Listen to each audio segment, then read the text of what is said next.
almost equal to the required number.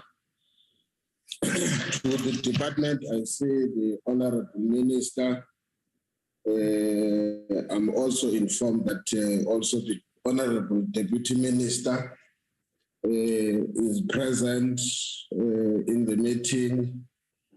I'm not sure whether the DM for higher education, I was also informed, will be present here.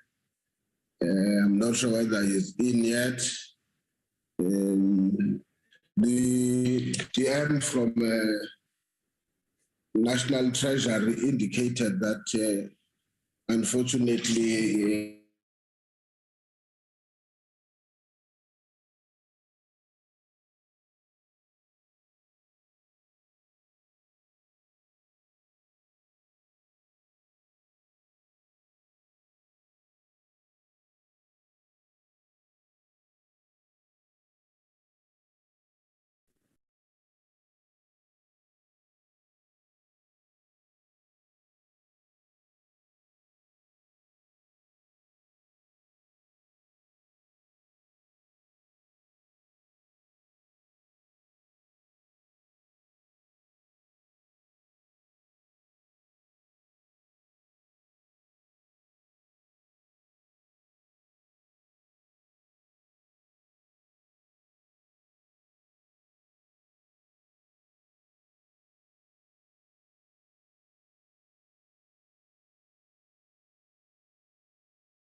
Good morning, honorable members, honorable ministers, and our honorable guest. Chairperson, you are not audible. Can you hear us?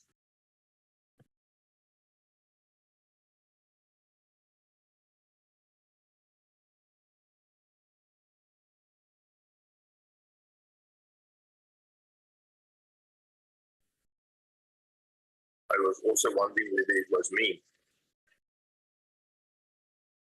let me take out the video. Apologies. Yes, Chairperson, we have received the following apologies.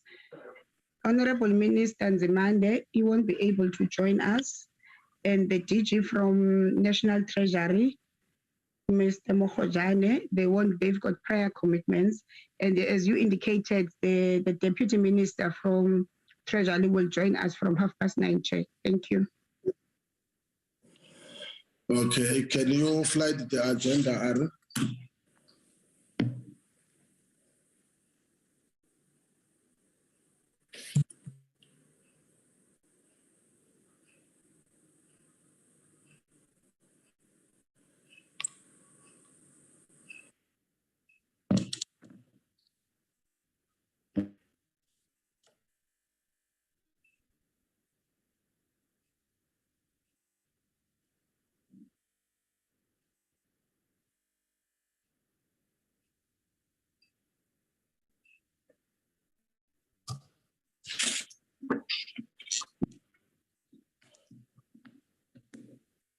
Okay, today we are dealing with the matters that relate to the fuel challenges that we are having. We will start with the department, and then yes, I'm not sure whether the MRE and SAF are ready. Let's give them up until I know they may not take that time. Can I give the Department of Mineral Resources and Energy and SAF?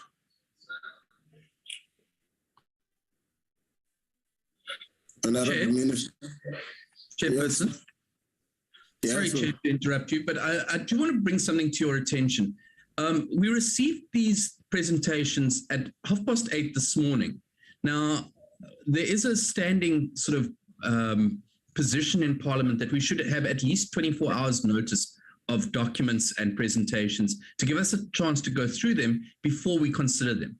Chair, I do wish you would address this matter with the department and with any presenters going forward. We did receive National Treasuries yesterday and then an updated version today, but the department at 8:30 this morning, I received it. Thank you, Chair. I think you're on the issue. Maybe the department are not sure whether they want to address that now, or we will request them to put it in writing why the submissions or the presentation was so late. Yes, the standard practice is that is 24 hours before, but it's not going to be a precedent setting because of the seriousness and the urgency of the matter. Otherwise, under normal circumstances, we wouldn't be entertaining the presentation if they arrived outside the mark of 20.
Ayanda.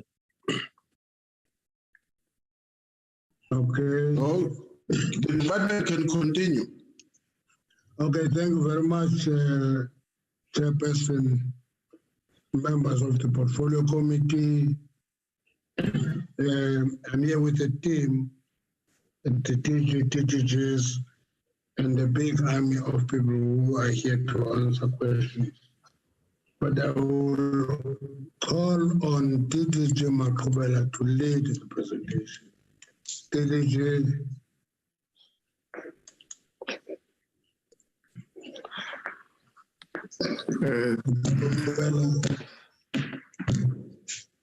Thank you very much. Thank you very much, Honorable Minister. Good morning, Honorable Chair, Honorable Minister, Honorable Deputy Minister, Honorable members. I hope I'm audible. DDGs, and fellow senior government officials and other guests of the Portfolio Committee. I am going to, first of all, we really want to appreciate the opportunity to come and present to the Portfolio Committee on this matter, because it is a matter that from our side is of serious concern. And we really appreciate that we are given this opportunity. The issue of fuel prices, so the contents, I'm going to go through all of those, but I just want to go into the background. And I really would like the person who is driving the presentation to follow my lead as much as possible. First of all, what I would want to indicate is that this is a global issue. So we have seen a situation where fuel prices have reached unsustainable levels, both in our country and globally. These levels, in fact, what we're going to be witnessing is really unsustainable for any economy. That's what we want to put before the committee.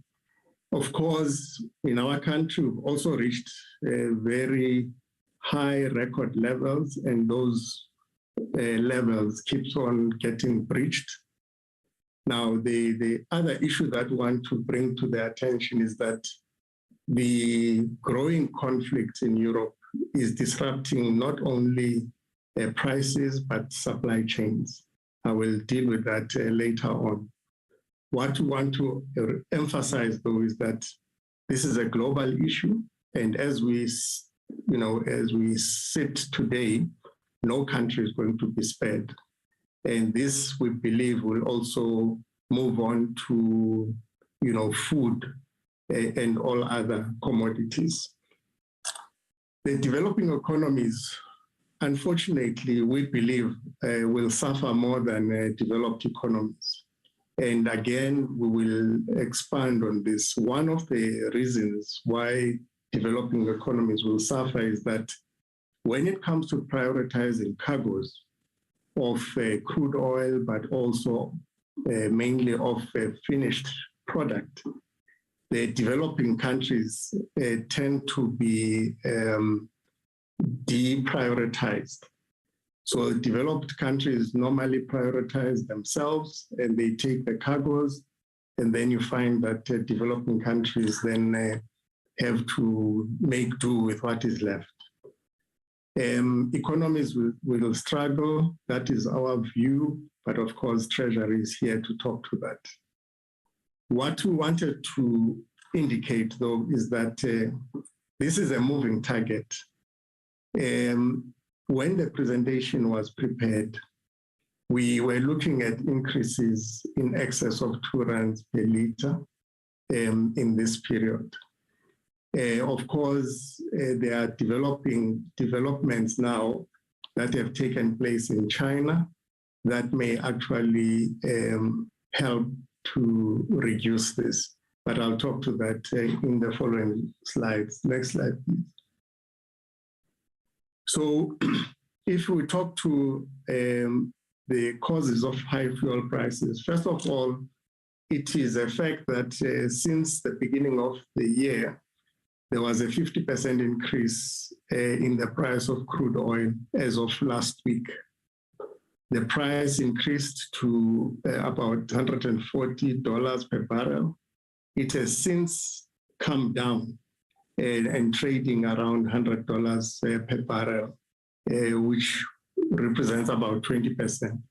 And again, when I say it's a moving target, is that when the presentation was concluded, the increase was sitting around 30%. It is affected, of course, by various factors, but I think the greatest factor right now is geopolitics. And that's where I would want to spend more time.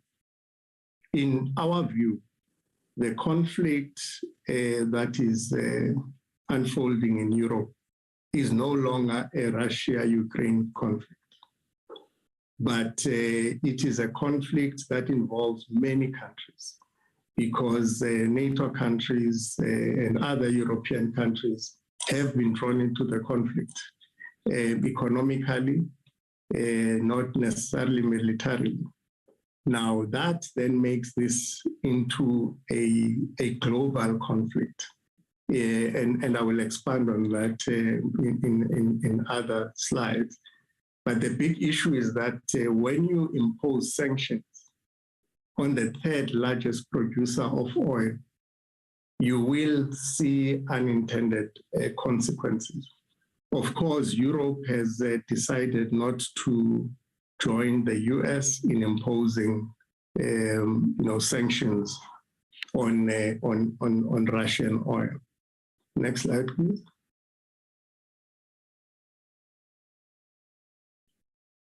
Okay, if I move on to the next slide, the second cause of these high fuel prices is a stance that has been taken by OPEC to manage increases in the production of crude oil in support of higher prices. I think OPEC Plus, and it's significant that OPEC Plus, because it's no longer just the OPEC members, they've been joined by other countries. And that's also significant in this global conflict that is unfolding before us.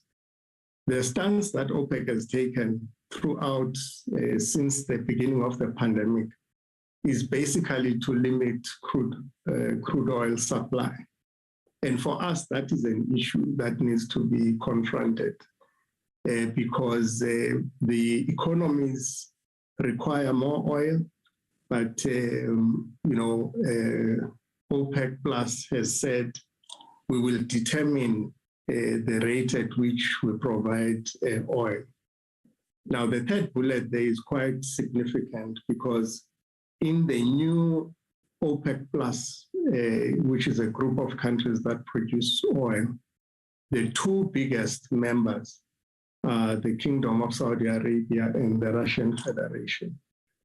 Now, what you've seen, for example, is that with this limiting of crude oil supply, it basically leads to higher oil prices, at a time when economies are actually rebounding from the COVID, situation. Now, the third issue is that since the vaccination post-COVID have picked up, there's been a supply-demand imbalance. And I think that the oil and gas market, in our view, underestimated the rebound of economies post successful vaccination campaigns in a number of countries. And that has created, a shortage of crude oil supply. And with that, of course, it has to lead to higher oil prices. So these are the three main causes. And we believe that if the conflict, there are signs that the conflict is being managed, such as we saw in the last 24 hours, with the possibility of there being a diplomatic solution. The crude oil price has come down, because of that, but also importantly, what has happened in China in the last 24 to 48 hours, where one of the biggest cities in China has basically seen a resurgence of COVID. Now, that resurgence of COVID is helping the price to come down. And of course, we know that that is not a fundamental issue, but it is helping nevertheless to bring the prices down because Shenzhen, which is the city in China, is one of the biggest cities in China, and it's also an economic hub. And if there are any possibilities of a lockdown there, then the demand will decrease and then the prices then tend to follow what happens in those big economies. Now, what is happening also in that last bullet is that we are consuming more than what is being produced. And that is also helping to prop up the oil price. So in effect, these are the causes of the price that is high.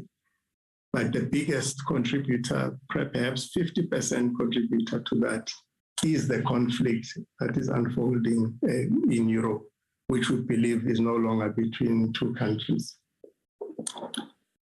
Now, one of the things that I indicated at the beginning is that global supply chains are going to be affected by this war. We are seeing evidence of that in the availability of certain products. So if we look at the under recovery that CEF has posted for diesel, it is much higher than that of petrol. And it is an indication of the growing global shortage of diesel. Now, why is that? We believe that, one, the diesel that was flowing to Europe from the Russian Federation is no longer flowing as much because some of the diesel that would have gone to European markets is being diverted to the war effort. But of course, the war effort is not only being, impacting only one country. All countries in Europe probably are now preparing, their militaries for some kind of response. And we know that once you mobilize a military, then the usage of diesel does increase. The other issue that we are concerned about is that jet fuel will also come under pressure, particularly because in the Northern Hemisphere, you are going into a holiday season. And that holiday season sees a lot of aircraft that move people towards, their destinations. So we anticipate that there could be a pressure on jet fuel going forward. Now, the shortage of diesel has been experienced in, for example, some states in the US, because the stocks were low coming out of the lockdown period, and they have not been able to recover. In fact, there has been an indication that the diesel stocks in certain countries are the lowest they've been in about 8 years. And that is having an impact there. If we move on to the next slide, we just wanted to indicate the importance of the Russian Federation to oil and gas. And we believe that this should not be undermined. It's significant. And when decisions are taken, then, this has to be taken into account. So the top three producers of oil in the world are the US, Saudi Arabia, and the Russian Federation. And this, in a system that is interconnected, the global energy system is interconnected. So if you take out Russia, then you have an impact on the system that is interconnected. It produces about 10.5 million barrels of crude per day, which is quite significant. And they only consume a third of that. The rest is exported. So when you ban Russian crude oil, you remove effectively 7% of the crude oil, from the international market. That's what you do. So that is something that should not be taken lightly. I know that, we're not here to talk about diplomatic efforts and so on, but the unintended consequences sometimes are underestimated. The reason Europe has decided not to follow the lead of the US, it's because they depend very much on Russian natural gas as well as finished products and crude oil. When the ban was announced last week by the US, there was an assumption from the market that there would be a global shortage. Obviously, if Europe had followed suit, there would have been a global shortage. And then that's why the price went to $140 for a moment last week. So we believe that when these decisions are made, there must be that consideration to say, but this is also going to hurt other economies.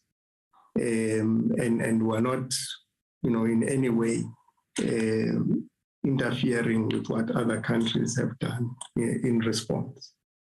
Now, I think the next slide talks to the impact on the economy. Again, we think that Treasury probably will spend more time on this.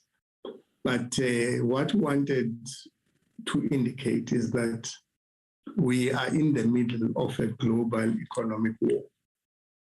And as a country, we are an unaffected party. We are witnessing these high prices mainly because, of something that we have no control over.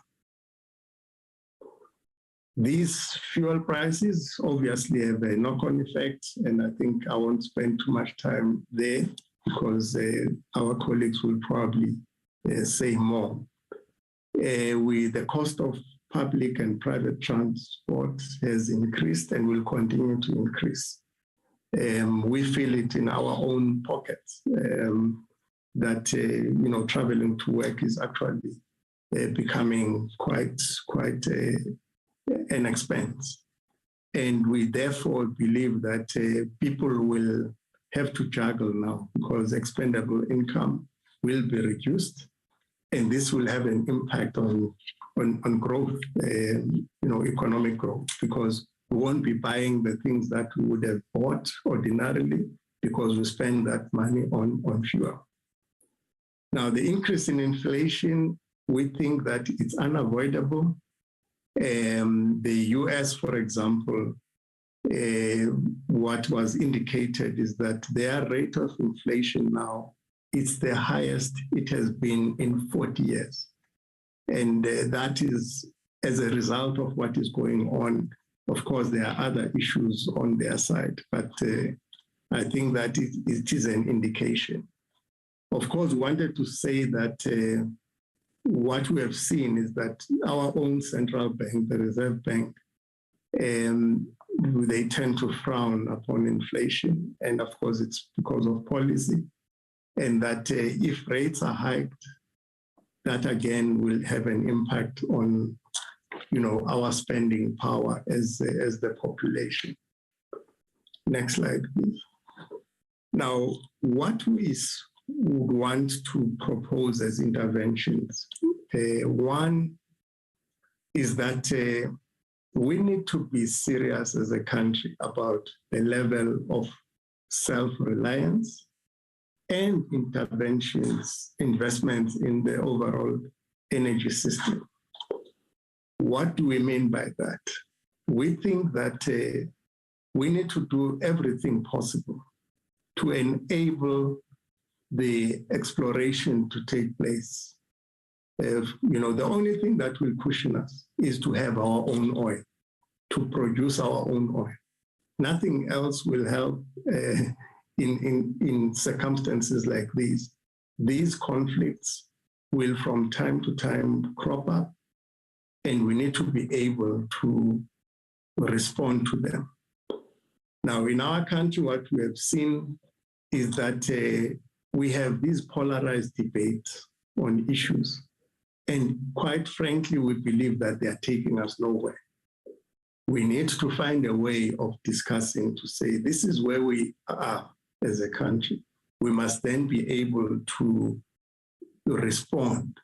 We must talk about policy interventions without polarization. And that's what we are seeing in other jurisdictions. Depending on imported crude oil and products is proving to be unreliable. We are worried now. We are still okay for March. We think we're okay for April. But if this conflict goes on, we will be very concerned because we will really be, it will begin to move to security of supply issues. As we said, we need to encourage exploration for oil and gas on our shores. There is no other way. We must find our own oil. The investment in local refining, it is an imperative.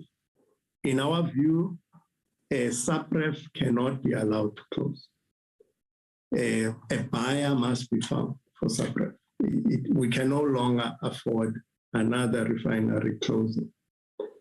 Now, one encouraging development, which we really appreciate, is the fact that Astron Energy, owned by Glencore, they've made a commitment in public, but also to the minister, that the refinery in Cape Town will restart. And I think we welcome that, and that we believe that that's what responsible companies should be doing. Of course, they did have the major accident before. They have managed to, to repair, and they are preparing for the startup.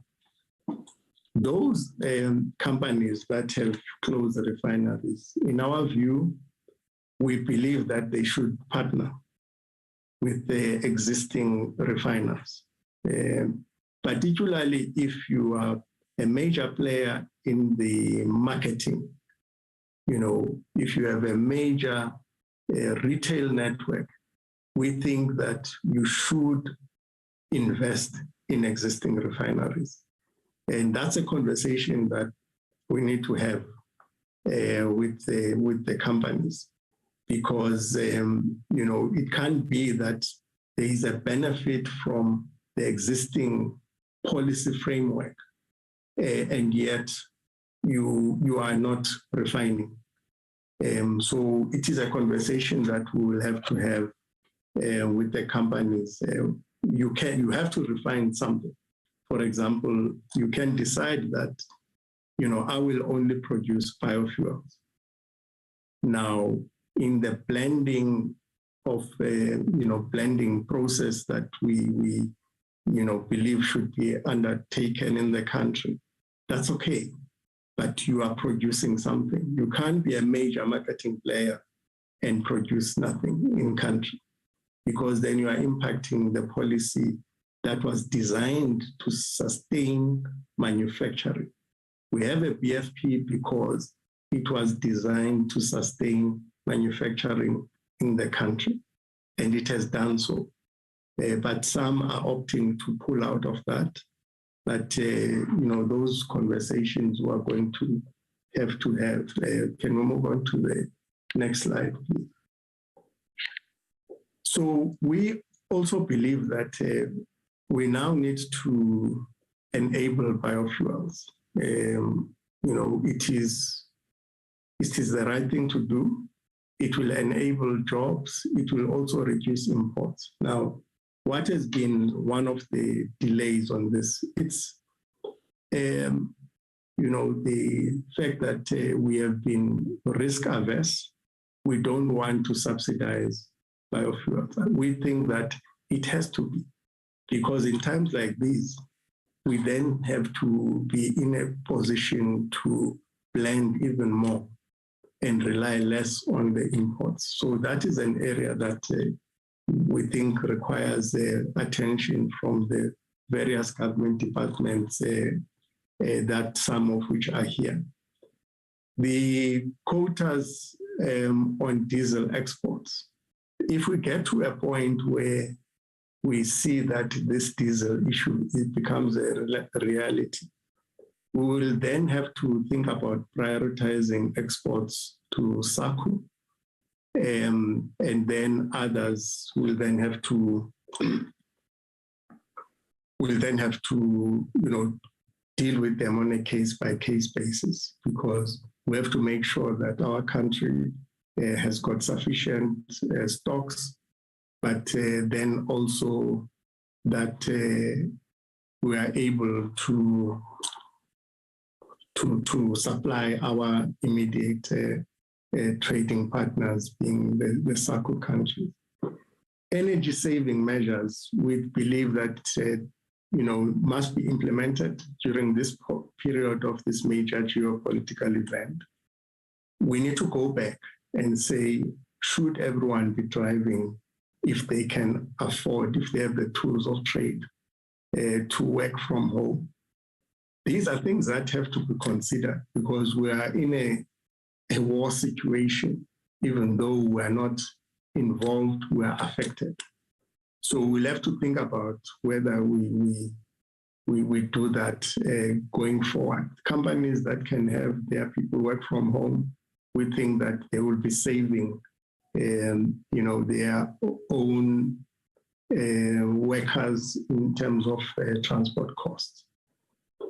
Now, the other thing is that, apart from saving lives, a speed limit actually can also save fuel. We think that, we should actually then be encouraging everyone to even drive at 100 in a 120 zone. You will be amazed how much you save. You may not save on time, but you save a lot on fuel because at 100, most vehicles will consume far less fuel than you would consume at 120. We're just giving that as an example. These are things that voluntarily people need to implement in order to save their own pockets. They don't need to be enforced by law. We don't need to change speed limits and all that, but people can drive at slower speeds. Now, if the situation deteriorates, and we're saying if we don't believe that it is going to get to that, because it looks like diplomatic efforts are beginning to gather momentum, we will have to consider, restrictions. These are things that you have to think ahead and say that, what would we do if we get to that point? Because we don't know, how the conflict develops going forward. We may reach a point where we then say, you fill up 50 liters and that's it per visit. But this is not, we're not there. I want to emphasize, we're not there. We don't think we will get there, but these are some of the things that already we've thought to say, this is what probably would have to do. Now, a big intervention, there is a view, for example, New Zealand are considering removing for a few months fuel taxes in order to help their motorists and the population. Now, we think that there is a better way of approaching this. Of course, we are not, National Treasury ourselves, but we think that, supporting public transport, because there's already a framework that has been developed to support for example, the taxi industry during the COVID period. Probably that would work better because most of, workers in the country, they use taxis to get to work. So probably if you support public transport, you provide relief there, it may work better. The second one is that, as we know, wheat prices are going to be affected and food prices in general because, the Russian Federation and Ukraine are major exporters. Now, one consideration that needs to be given is food production. So if we support those two sectors, the public transport and the food sector, if there are frameworks that are there, of course, this is something that would have to be considered by National Treasury. But we think that those are the only two options that are available, that could cushion the people who then transport most of the working, population to their working destinations. If you support food production, then the prices won't go up as much. In conclusion, what we want to say is that, again, we want to re-emphasize that we are part of a global energy supply chain. So unfortunately, we can't escape being affected by this international conflict. This is a global issue. It is beyond the fuel pricing formula. way beyond. This is geopolitics. What is driving the prices now is nothing else but the crude oil price. And that is it. There are questions that we've received to say, is there a possibility of repeating what was done in 2018? The answer is no, because at the time, the slate account was positive, and then, we're able to use that slate account to reimburse oil companies. Currently, because the oil has been going up and up and up, there isn't that space that is available for that to be repeated. Now, there has been an intervention, which I think the colleagues will talk to, by government, because the fuel levy and the road accident fund levy, has not been increased, and this has been done without a tax increase. And in our view, this is a sacrifice from the state, because that revenue that would have been raised will still have to be raised elsewhere. So we want to say that, we are seized with the matter that is in front of us. We continue to monitor global developments on an hourly basis. We talk to oil companies on an hourly basis. Yesterday we had a discussion with CSIR, and to confirm that we are still okay. And what we've been assured is that we are okay. Particularly for March, we're okay. Orders for April have gone through, are on their way. But there is something that is beginning to develop globally now, is that vessels have seen an opportunity. The owners of vessels have seen an opportunity to make money.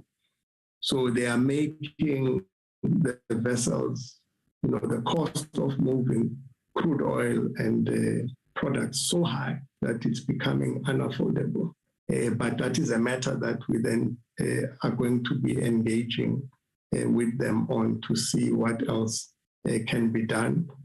Is SAPREF operating? Yes, SAPREF is still operating, and I can indicate that they are in the process of receiving a crude oil vessel next week, which will then offload to make sure that we are still able to produce, petroleum products locally. With that, Chairperson, thank you. Thank you very much. Thanks, Honorable Minister.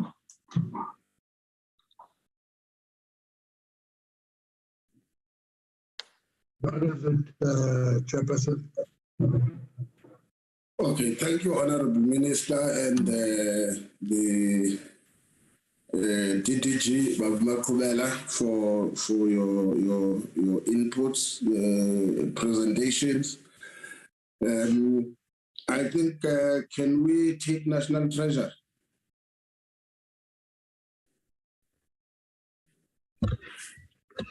Certainly. Good morning, Chair, Honourable Minister, DGs, committee members, and colleagues here present.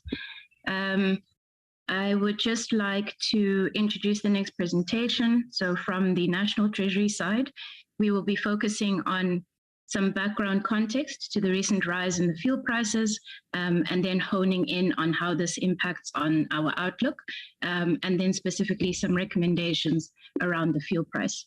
So in terms of the presentation, I'm joined by colleagues. I'm going to hand over first to Mr. Clinton Joel, and then Ms. Alia Kasim to take us through the presentation. Thank you. We must know also the person who's introducing the presentation. Of course, my apologies, Chair. I'm Nomvuyo Guma. I'm the Acting DDG for Economic Policy at the Treasury. Okay, no, that's fine. Thank you, sir. I'm just going to load the presentation on my side. and then share my screen. Please let me know as soon as you can see it.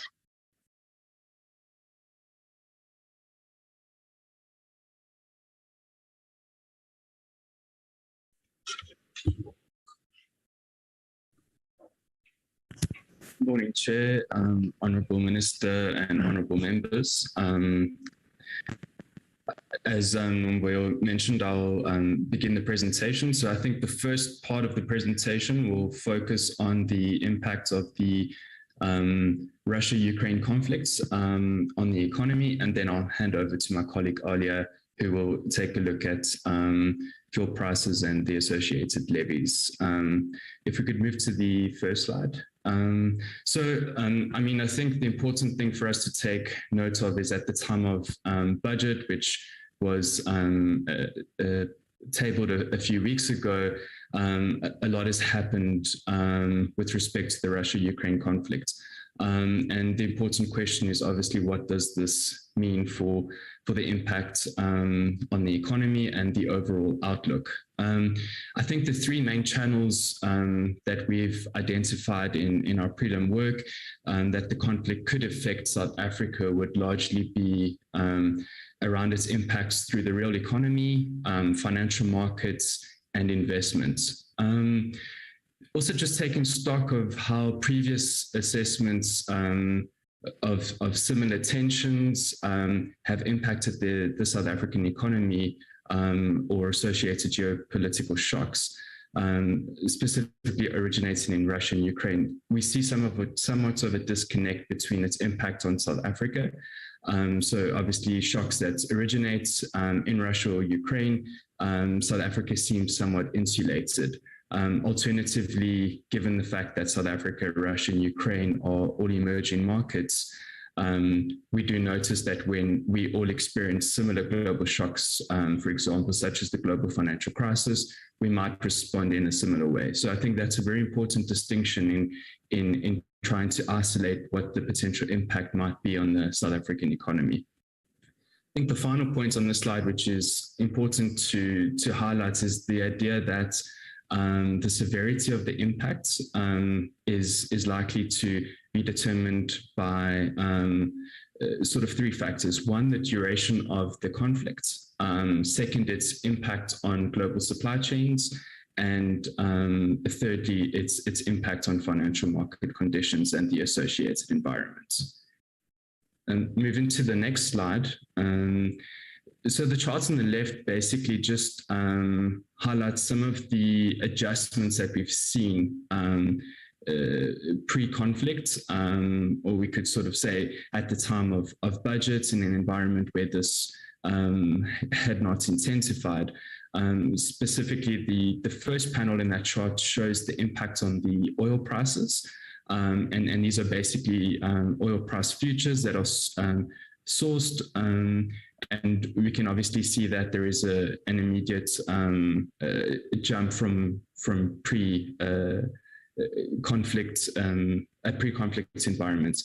The middle panel shows maize price futures, which have also shown an uptick, and then finally, in the third part of the panel of the chart, it highlights the export commodity prices, as we've also seen quite a rally in commodity prices. So generally, the tensions posing upside surprises or upside risks to these commodity price futures, the oil price and maize prices. But maybe just to get into the main points. So with respect to Russia and Ukraine, we know that they are a significant proportion of global maize and wheat production. Together, they account for about 30% of global wheat exports, of which South Africa consumes about 3.4 million tons annually of wheat, and sources about half of this from imports. So the impact that we might see is with respect to local wheat prices, as generally these tend to trade towards import parity pricing. In other words, any impact that we see on the overall import price might have some implication on wheat prices. The second element is the export commodity prices, which have been trending significantly higher compared to before the conflict. Specifically, if we look at gold, it surged back at the back of its safe haven asset status. So obviously during times of uncertainty, conflict, etc., there is a push to buy gold as a store of certainty during uncertain times, and this has reached its highest level in more than a year. On the other hand, coal and iron ore prices have benefited from higher demand as importers are refraining from importing minerals sourced from Russia, and then also PGM prices have been supported by supply concerns as a result of the ongoing war. So I think the overall impact for South Africa is generally higher export commodity prices, which does provide some support to the South African external accounts, specifically on the export side. But what we have to take stock of is how this is then offset from impacts to potential foreign demand, as well as rising import prices. And I think as has already been alluded to in the previous presentation, is the impact that the rising oil prices might have on import inflation and ultimately on domestic inflation. So we've seen oil prices rising significantly over the past few weeks, and as the uncertainty about the tensions persist, this poses some risks about further spikes. In addition, the rising oil prices and any weakening of the rand against the dollar would ultimately add pressure to overall fuel prices. So I think that's the one aspect with respect to the oil price. The second element then is some of the impacts that this would pose with respect to food inflation from rising fuel prices, which obviously then lead to added input costs into various production processes. And the second element would then be the impact of these rising wheat import prices that I alluded to in the beginning section of this slide. Moving on to the next slide, we see that another element of uncertainty or risk that might be posed is what this means in financial markets. So again, the chart on the left basically unpacks some emerging markets indicators. So in the first panel, we've got some currencies. In all of these charts, South Africa is the solid bold black line, and then we've got Russia and Ukraine, Russia being the dotted line. So from a currency perspective, we've seen a very large depreciation in the Russian currency. In equities, we've seen a complete downward trend there on Russian equities. But obviously on the South African front, the JSE remaining quite resilient.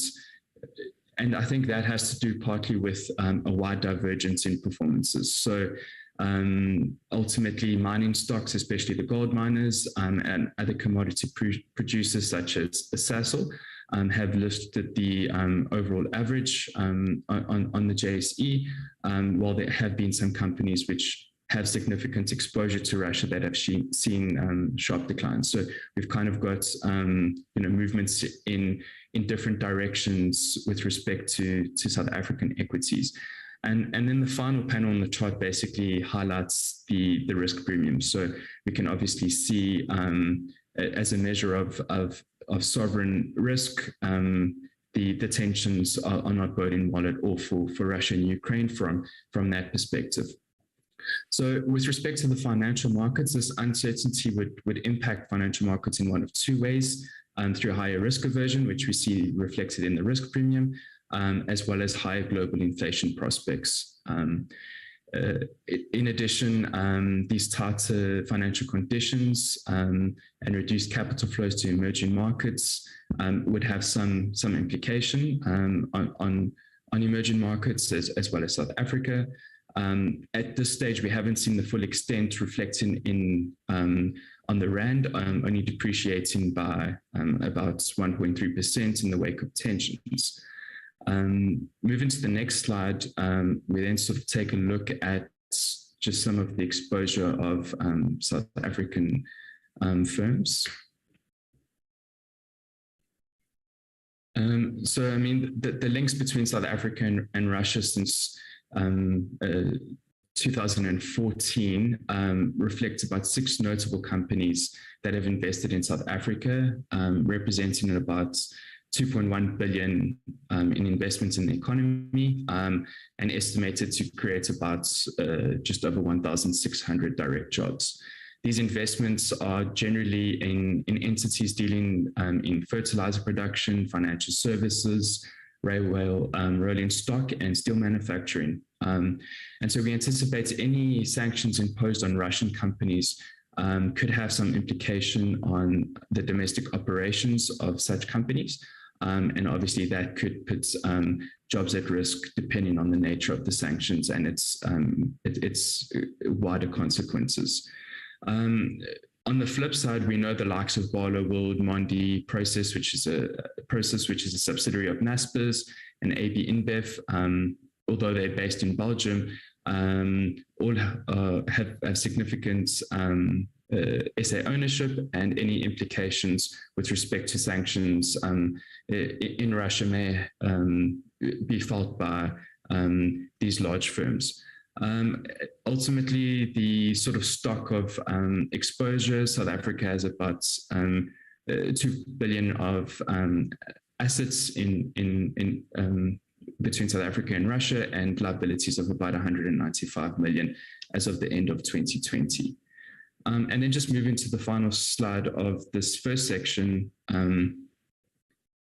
is basically then just putting forward a few scenarios of the possible impacts that the escalation in oil prices could have on consumer prices. So as mentioned earlier in the presentation, based on the oil price future curves, we've seen the price of oil for 2022 increasing by just over 19% relative to what was put forward at the time of the budget review earlier this year. Obviously, for us to be able to take a very definitive view on what this impact would be on the economy and what risks it poses from an inflationary perspective, we would obviously need to take a more detailed stock of some of these developments, which we would be embarking on in the next few weeks with our next quarterly forecast process. However, making a few prelim assumptions, we thought it would be prudent just to understand what the rising oil price might mean for inflation and petrol prices. But as mentioned, this is very prelim work, and there is a lot more that needs to be done to be able to make a more definitive view on this. So ultimately, as mentioned, the severity of the impact is largely dependent on how long the conflict endures, as well as its impact on global supply chains. So basically, the table above then just looks at the current oil price futures, which is about 19-20% above what was put forward at the time of the budget review, and then just looking at scenarios to say that if prices increased by 30, 40, or 50% increments, what this might mean for a liter of fuel, and what those implications might mean for headline inflation. So ultimately, the analysis presents these scenarios and shows that the implication of increased oil prices under these very specific assumptions suggests consumers could pay anywhere between 1 Rand and 3 Rand more for a litre of petrol. So the rising oil prices do continue to place pressure on the price of fuel, and further eroding households' disposable income through increased transport costs, as mentioned in the previous presentation. And then we'll also have to take stock of some of the secondary impacts that this might have on the economy, such as upside risks to food inflation, as a consequence of the higher fuel prices, as well as the increasing wheat prices that we mentioned previously. I'll stop there and then hand over to my colleague, Alia.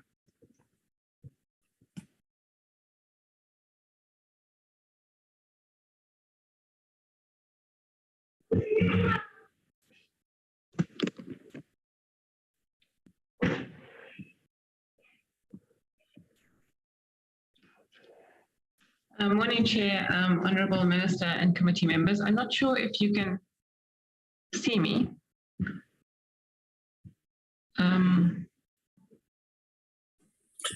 Yes, we can. I can see you, and I'm sure. Okay. I can't see it on my screen. Leo, will you just go to the previous slide, please? The previous, the slide on mitigating measures for fuel price increases.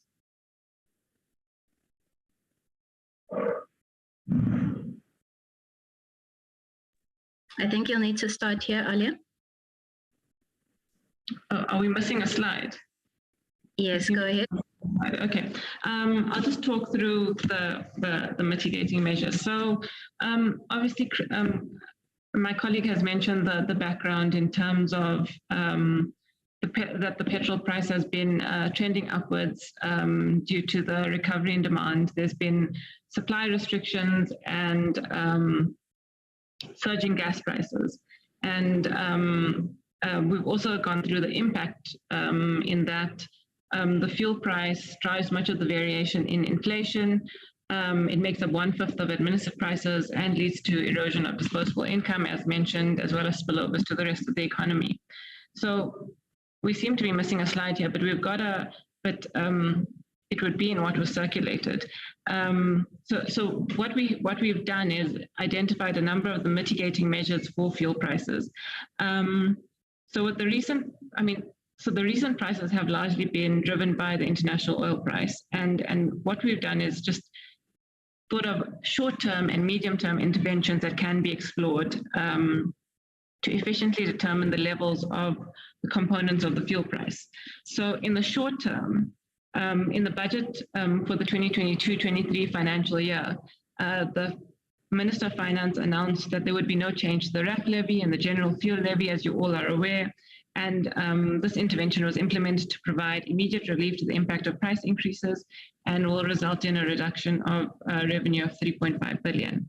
And in 2018, another short-term measure, the DMRE undertook a review of the BFP components of the petrol price, and the proposed recommendation. So the BFP is, for, I'm sure most of you are well versed in this, but for those that aren't, it's a price that the importer of petrol pays an international refinery, as well as insurance.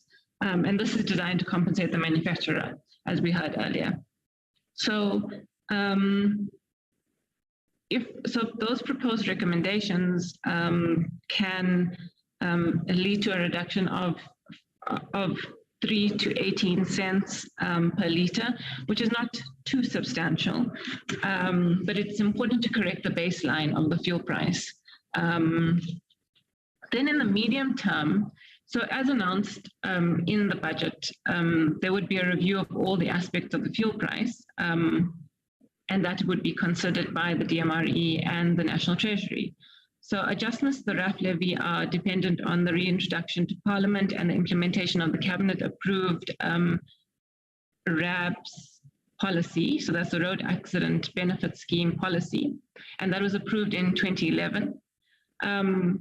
You can just, I'm going to go through these slides in detail in a moment. I'm just summarizing the interventions. The next one would be, in addition to reviewing in addition to reviewing the BFP, it would be important to review the regulated margins associated with the fuel price. So that would be the wholesale, secondary, storage, retail margins, and these have been designed to compensate the owner of infrastructure. So the changes to the margins, research has shown that it could reduce the petrol price by around 85 cents per litre. And then lastly, consideration should be given to a price cap, and this was previously considered by the DMRE. And obviously, in determining that price cap, the price cap, we need to think about the methodology behind that, whether it will introduce competition, price competition in the market, and that the impact of the industry is well understood. I'm going to go through some of these elements in a bit more detail in these slides that follow,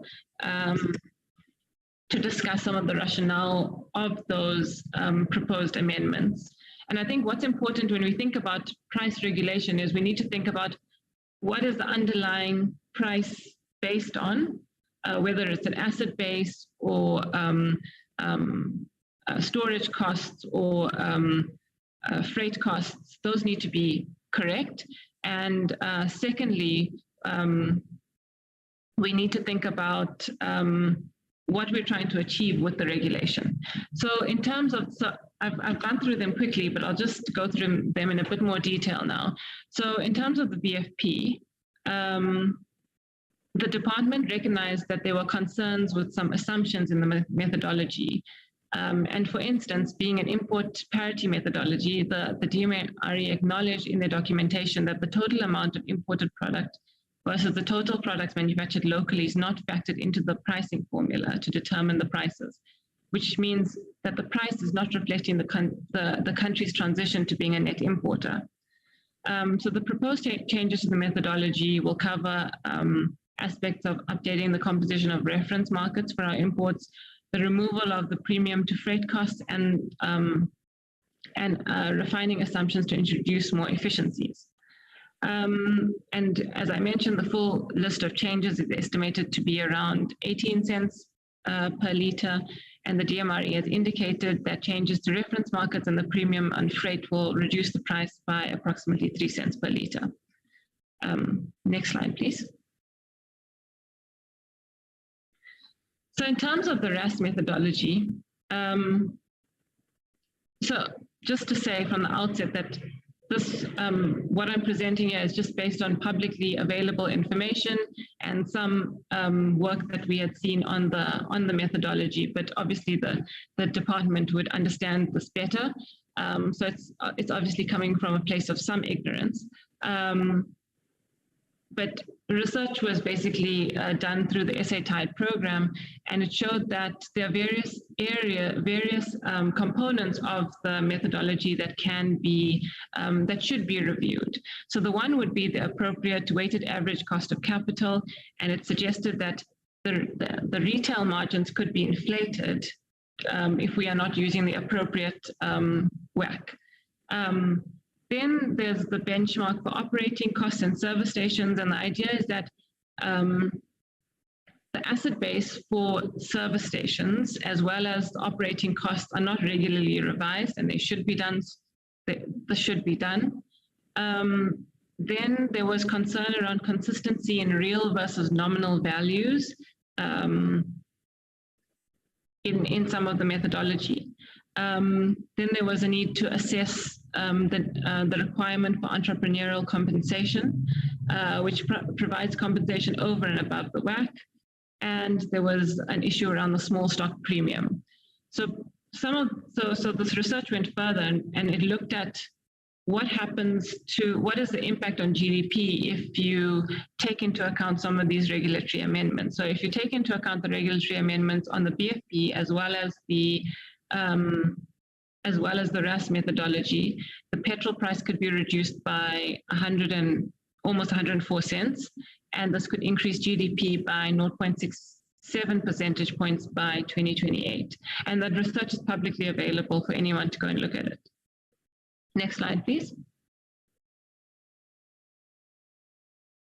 Okay, so on taxes and levies, Treasury, the levies that Treasury regulates make up just around 30% of the price, and there have obviously been above inflation fuel taxes, which have contributed to the substantial rise in the fuel price.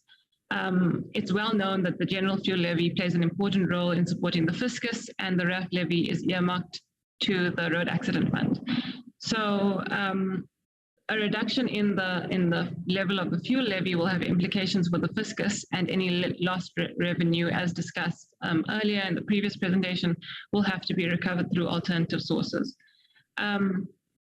Prioritizing the RAB's policy and benefit limitations of the Road Accident Fund are important reforms and should be reconsidered by the Department of Transport as well as the Portfolio Committee of Finance, and further discussions are required there. The National Treasury is also considering reviewing the RAF levy, as changes in the operational model of the fund are expected to improve their cash position by 24-25. Another thing that is not on the slide, but we have discussed it, is looking at the demand side management levy and whether that is necessary and that could be removed. Thanks. Next slide. Right, so just to conclude, regular reviews of prices and their underlying methodologies help policymakers understand inefficiencies in pricing models and the additional costs imposed on society.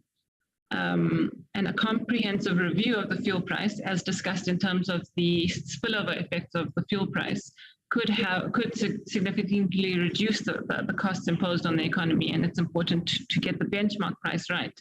And have the appropriate regulation and the appropriate methodologies and asset base and costs included in the price. So we basically, just to summarize, we mentioned 3 or 4 possible elements. So the implementing the DMRE proposed recommendations of their BFP review in 2018 could have a very small once-off reduction in the petrol price.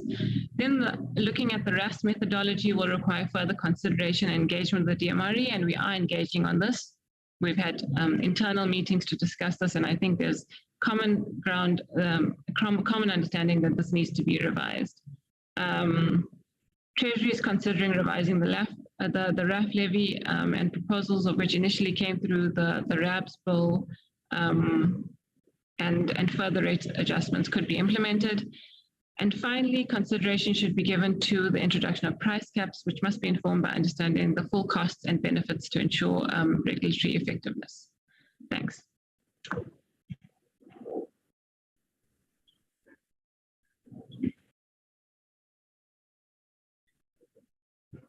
Thank you, Chair. That concludes the inputs from the National Treasury side. Thank you very much, National Treasury. Then can I check with CSIR, is the DM present?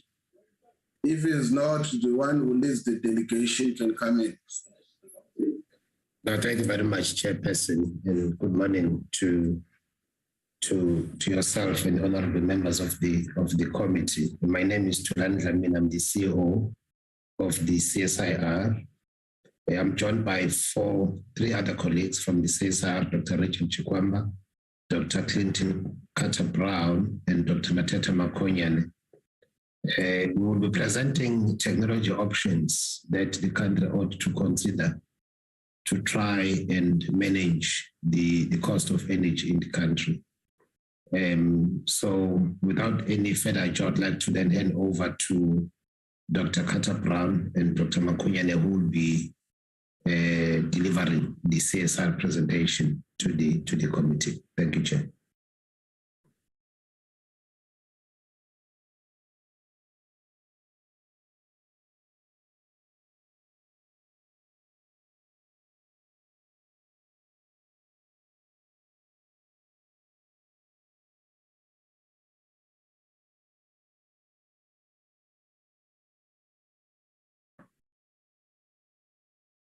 Clinton, please go ahead. Yes, thank you, Dr. Dlamini. Just to confirm that you can hear me. Yes, we can hear you and we can see. Thank you. Thank you. And then good morning, colleagues, and thanks again for the opportunity to brief you on this very important discussion. I will be doing some of the presentation along with my colleague, Dr. Mateta. So in terms of the overview, I think we're going to briefly touch on the overview of the CSR, and I think our mandate and why I think it's very important that we as a Science Council are being engaged on these very important discussions today. We'll start with the key takeaways. What are the key messages that we'd like to leave you with? We'll give a bit of context around the broader South African energy system and the role of liquid fuels in that. We will then share with you some of the research that we've done in transportation system impacts and some of the implications then in terms of increasing fuel prices on transportation and some of the opportunities that we as a country have in terms of efficiency and eco-mobility to reduce the impacts, the quite devastating impacts of fuel price increases on the average South African. We'll talk about liquid fuels and electricity generation, specifically the constrained power generation system and how much diesel we are using and the opportunities there to reduce liquid fuel volumes in power generation. We'll talk to liquid fuels and mining, some of the early mover opportunities that we're seeing in that space. And then very importantly, some of the alternatives to the traditional liquid fuel technologies of importing fossil fuels and the huge opportunity that South Africa has to actually leapfrog some of those technologies and to develop new sustainable, cost-effective, synthetic, renewable-based fuels for both the local and international market.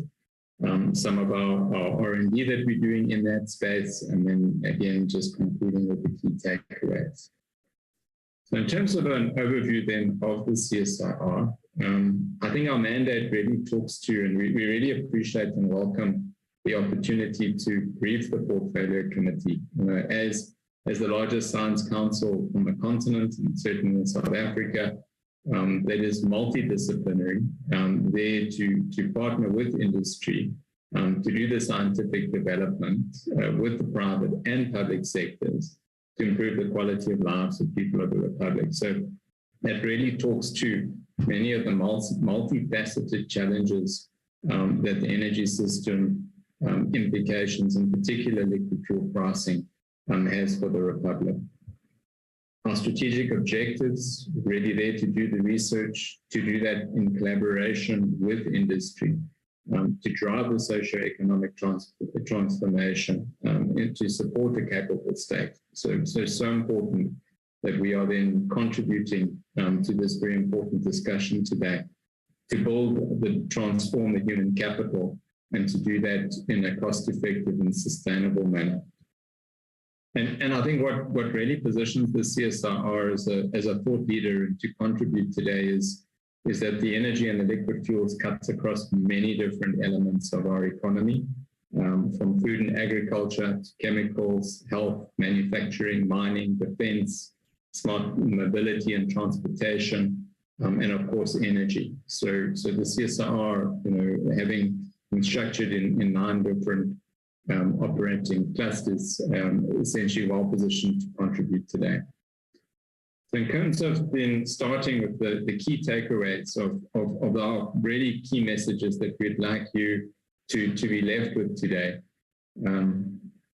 Firstly, in terms of mining operations, it's consuming 2.2 billion litres of liquid fuels per annum in South Africa. And the large multinational mining houses are already moving fast in this space. They are pioneering the decarbonization of mining operations through renewable energy, batteries, and hydrogen.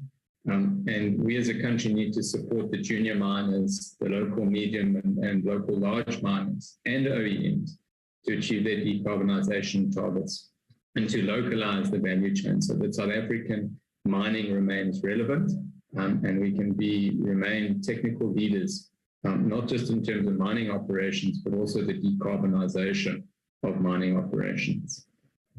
Within transportation, South Africa consuming 24 billion litres, by far the largest sector in terms of end-use consumption of liquid fuels in South Africa. And there, to support some of the earlier comments, we really need to support the structural shifts in the transportation sector and specifically eco-mobility to improve the efficiency and social cohesion to reduce the volumes of liquid fuels and related price shocks. So it's not just about reducing the price or containing the price of liquid fuels or finding alternatives. It's also about being more efficient in terms of how we are implementing our transportation systems, the role of rail versus road, and the role of public transportation are key elements in terms of that. Within our power system, our electricity system, Eskom used just under 1 billion litres of diesel last year for peak power production because the power system is constrained. We've used 4 times more diesel in power generation than we should have had the system not been so constrained. And that has cost us, as an economy and as electricity users, an additional 10.8 billion in operating costs last year alone. And we need to critically, very quickly install additional power generation capacity so that we're not using expensive diesel-based peaker plants to minimize or mitigate the impacts of load shedding. Bioenergy in South Africa, unfortunately, it has a role to play. So I don't say fortunately it has a role to play, but unfortunately, relatively limited potential. Around about 5% of our liquid fuels can realistically be produced from bioenergy or biomass feedstocks because we're relatively constrained in terms of rainfall and the natural nexus around food security and water. We do have a major opportunity to transform some of our legacy domestic coal and gas to liquid plants through the operations of the likes of Sasol and Petro SA to repurpose them to actually utilize renewable energy and biomass feedstocks then to create sustainable biomass and renewable energy-based synthetic liquid fuels. And that's really being driven within a major global decarbonization drive. I think something that we'll see acceleration thereof, given the global dynamics with Russia and Ukraine. That is simply, and we're seeing it already in terms of European countries and markets seeking to accelerate their decarbonization from liquid fuels and looking to regions such as South Africa, where because of our land mass, our excellent wind and year-round sunshine, we're well positioned to be exporters of power-to-X products at competitive prices into a global growing export market that will be prepared to pay a premium for green products. And we can use these international global market opportunities to create the infrastructure then that also supports the development of our local markets in South Africa. So big opportunities in this space, but it's new thinking and it's new technologies. This has been well captured in the Department of Science and Innovation's Hydrogen Society Roadmap that was approved by Cabinet and has now been officially released. And as aligned with the Hydrogen Society Roadmap, there are a range of local market technologies and opportunities that have very specific relevance for today's discussion. Within mining, there is already an accelerated transition underway with global mining houses taking a very aggressive lead in this space to then implement battery and hydrogen technologies in both underground and open cast mining operations. There's huge opportunity around battery electric vehicles. We know that we have a substantial local motor vehicle industry that needs to transition from internal combustion engines to electric. And with that comes a huge opportunity to move away from liquid fuels to domestic-based electricity. Linked to that is the role of hydrogen in both electric vehicles for long-haul road transportation, as well as in powering locomotives for rail. And then really very encouraging and real opportunities around sustainable bunker fuels. That's for maritime shipping, introducing technologies such as ammonia to decarbonize shipping. This was a growing international imperative. And linked to that as well is the application of sustainable aviation fuels for long-haul aviation. And of course, in all of this, the CSIR R&D to support this market and technology development is underway. But given the challenges that we see and the opportunities, it requires support and acceleration for impact.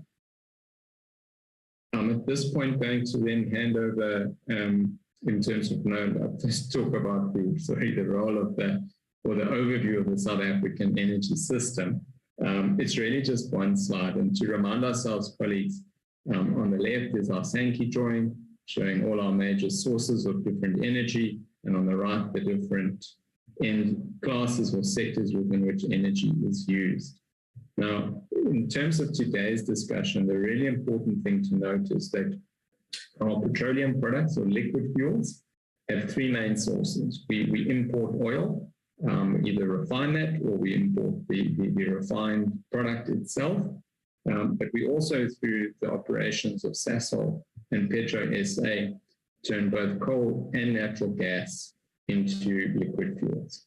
Those petroleum products then flow into the different sectors such as transportation and agriculture and industrial. And as South Africa, we consume about 35 billion litres of liquid fuels. That was in 2019. The majority of that, just over 24 billion litres, is in transportation. So most of our liquid fuel in transportation. So a lot of the questions and opportunities then come in terms of how could we start to transform the transportation industry to make it more efficient and reduce the dependency on liquid fuels in transportation. So with that, I'm going to hand over to Mateta to then talk us through the transportation system impacts. All right, thanks, Clinton. Good morning, Honorable Chair and Honorable members. The transport sector is largely dependent on petroleum products. It derives about 98% from petroleum products. And in terms of split by mode of transport, the road-based transport are the biggest, consumer, about 80%, and then the split for others is as shown there. But important here also is that one cannot look at this without looking at the regulatory space, the historical, regulatory space.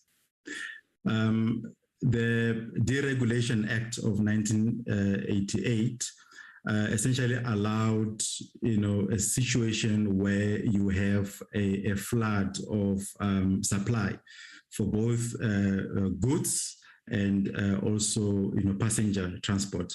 Prior to that, there was this 1977 Road Transportation Act, which essentially gave regulatory authorities at the time to control the numbers, the supply. For example, you couldn't, provide or supply if it had, or whatever you're doing had a negative, severe negative impact on rail transport. Similarly with passenger transport. And what you saw after the 1988 Deregulation Act is that there was a surge in the supply of road-based, services, and that's when you saw the minibus taxis also rising. So this is also in that context of a deregulated, transport system, essentially. Can go to the next one. So here we're just showing that if you had to look at who consumes what in terms of the sectors in the economy. On the left, there the bars derived from the social accounting matrix of the country. So this is relative consumption. So households essentially consume a lot of petroleum products. So for every one consumption unit at a household level, agriculture would consume just over 0.2, and then the mining of metal ores, for example, would be between 0.1 and 0.2. So this just gives you a sense of how impacted the household as a sector is. And then on the right, we then split at a household level what the expenditure looks like for transport. So when a typical household in South Africa does spend, this is then the split. This is from the income and expenditure service. The important takeaway here is that fuel is a significant portion of that, and also the passenger transport by road. So both of that comes to about 48%. But very important is that passenger transport by road, large part of that, almost half of that, is actually fuel. So essentially talking about household spending for transport around 38%, 40% thereabout. And also very important to note on the 39% where household spend on motor vehicles, the buying of motor vehicles, we're seeing a trend where households are buying cars at low income level. So there is a desperation for mobility. So even lower income households are beginning to buy cars, and the kind of cars that they buy are fairly old, less energy efficient. So when price increases, they will then impact on lower income households severely, relatively more so. And then the next illustration is to zoom in. We do quite a lot of work in terms of surveys. We go out in the field and measure what is happening on the ground. So one of the things that we've done is to look at the cost structures in public transport. So for example, if a passenger pays for a fare, what is the composition of that? There's a bit of noise. All right, so we do quite a bit of.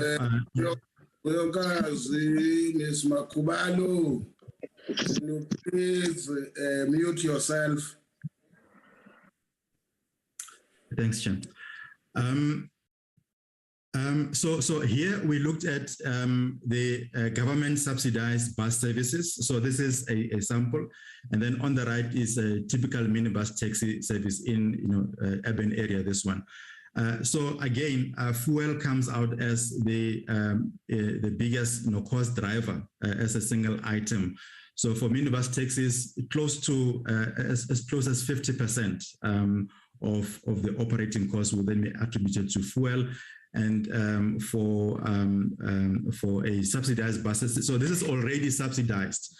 So for subsidized buses, a quarter or so being fuel. But important here, what we observe in the field is that when the prices go up, yes, the fares will also go up, but also the operators will then, adopt certain operational strategies. For example, instead of operating 2 or 3 routes, they then combine those routes into one. And what that means is that the travel times become longer. So essentially the quality of service drops. And also something, what happens is they tend to then spend less on maintenance. Again, the service quality then drops. And when you look at the amount of spent on capital vehicles, we often talk about improving the technology, electrification of minibus taxis and so forth, that has been touted. You look at the margins that the industry has, they are relatively very small. So what that means is that should you increase the capital expenditure or the cost, the margins will become much, much lower. In fact, they may not be able to recover. So what that means is that for the cost to be kept lower, you may need to subsidize the capital expenditure. So instead of relying on operators to go procure fairly expensive equipment, you then subsidize them in terms of capital expenditure. That may be a way of controlling the costs going forward. So what that does is that the vehicles become more fuel efficient, and then also the fares becomes relatively more affordable. And then next one. So we, like I said, we do quite a lot of surveys. This one was an extensive survey, one of our biggest, surveys across the country, getting a sense of the elasticities of demand. So essentially, when something changes, what happens in the market? We did, focus groups as well as part of this, program, but then also did some experiments, some gaming, sort of experiments to just get a sense of what would be the response of the different, communities. And what we found from this and quantified is that public transport costs is a determinant, the biggest determinant of satisfaction, followed by the quality of the service and access and other things. So what that means is that should you improve the quality of services, for example, in Cape Town, the My City, in Johannesburg, Rea Vaya, and Tshwane, Arieng, and all that. Should you improve these services, but the cost rise, the dissatisfaction, will also increase. So you need to balance, make sure that you contain the cost. But then also through these surveys, we try to get to understand how the households cope with rising costs and so forth. And what we found, for example, was that when the costs rise, there are a number of things that happen. A lot more people, choose to walk, and we saw it in the trends from about 2000 to 2019. They choose to walk longer, and what that means is that they are exposed to a number of things. They're exposed to, in the road environment, our infrastructure for pedestrians is relatively, poor. And that's what happens. That's what you see in the statistics. 40% or so of the fatalities are actually pedestrians. And then they travel longer, so there are other social impacts that result. A mother who earns relatively low would travel longer and spend less time with family, and that creates other social problems as well. And then there's less demand also on public transport, and what that means is that the fares also go up. So it's a vicious cycle. And then also earlier it was mentioned the price of goods also tend to go up. There's less demand, and then that results in job losses in some sectors. But then also job seekers, stop looking for work. If you look at the stats SA, people who have been discouraged to look for work. Part of that is because of the transport costs going forward. But the important thing is that we have that information. We understand those things. We have modeled it, and when it comes to decision support tools, we can then create tools that say, enable you to say, what if we did this? What if we did that? So those tools are available for such analysis. And then lastly, the next slide, we also have conversations. We've had conversations, part of our programs, we've had conversations with local government officials. So there's a fairly comprehensive document that essentially documents the responses from the cities mainly on what they want to do. Given resources, this is what they want to do. So here we've summarized some of the important things that they have mentioned. Some of them structural, some of them to shift, how travel takes place, and then also the technology. I'll touch on one or two of these things. Things like the location of government housing programs near rail stations is seen something as very important. The South African Cities Network has been pushing this over the years, but there hasn't been much happening. If you look at the infrastructure around rail stations, they are really the infrastructure is really underutilized, or the land is grossly underutilized. A train, for example, can take about 80 passengers per kilometer in terms of productivity. A typical bus, about 4 passengers per kilometer. A taxi, about, at best, about 1 passenger per kilometer. So a rail service can be a shock absorber. So what you want to do is to use that land more productively. We note, for example, the human settlements, the 136 priority projects that have been gazetted. So you may want to then say, let's direct these things around this high capacity, public transport infrastructure. And a lot of that land actually is state-owned land. And instead of, in fact, demolishing, expropriating, you can actually use the air rights, the air rights to make sure that you provide settlement opportunities. Those things can be done. In the conversations with the Housing Development Agency, sometimes they say that the geology is a challenge and so forth. But the CSIR has got capabilities to look at how we can improve the geology, the in situ conditions, such that you can build structures, fairly large structures. So it shouldn't be a big challenge, going forward. And then the public transport subsidy policy. The subsidy policy as we have now is essentially financing the apartheid spatial planning. And it continues to do that. So there is a policy, draft policy on board that the Department of Transport has, that begins to say that actually can unlock the structural impediments. So the cities are saying we should go ahead to implementing that. And then of course there are other things that are mentioned about capital subsidy for energy efficient public transport vehicles going forward. So there are some things that can be done in the short term. The cities have indicated, but they need that enabling environment. Some of it is regulatory kind of environment. Some of it is just project management, to get things going. The quickest way of doing things is to just start. And I think we need to start with a lot of these things, going forward. Thank you, Chair.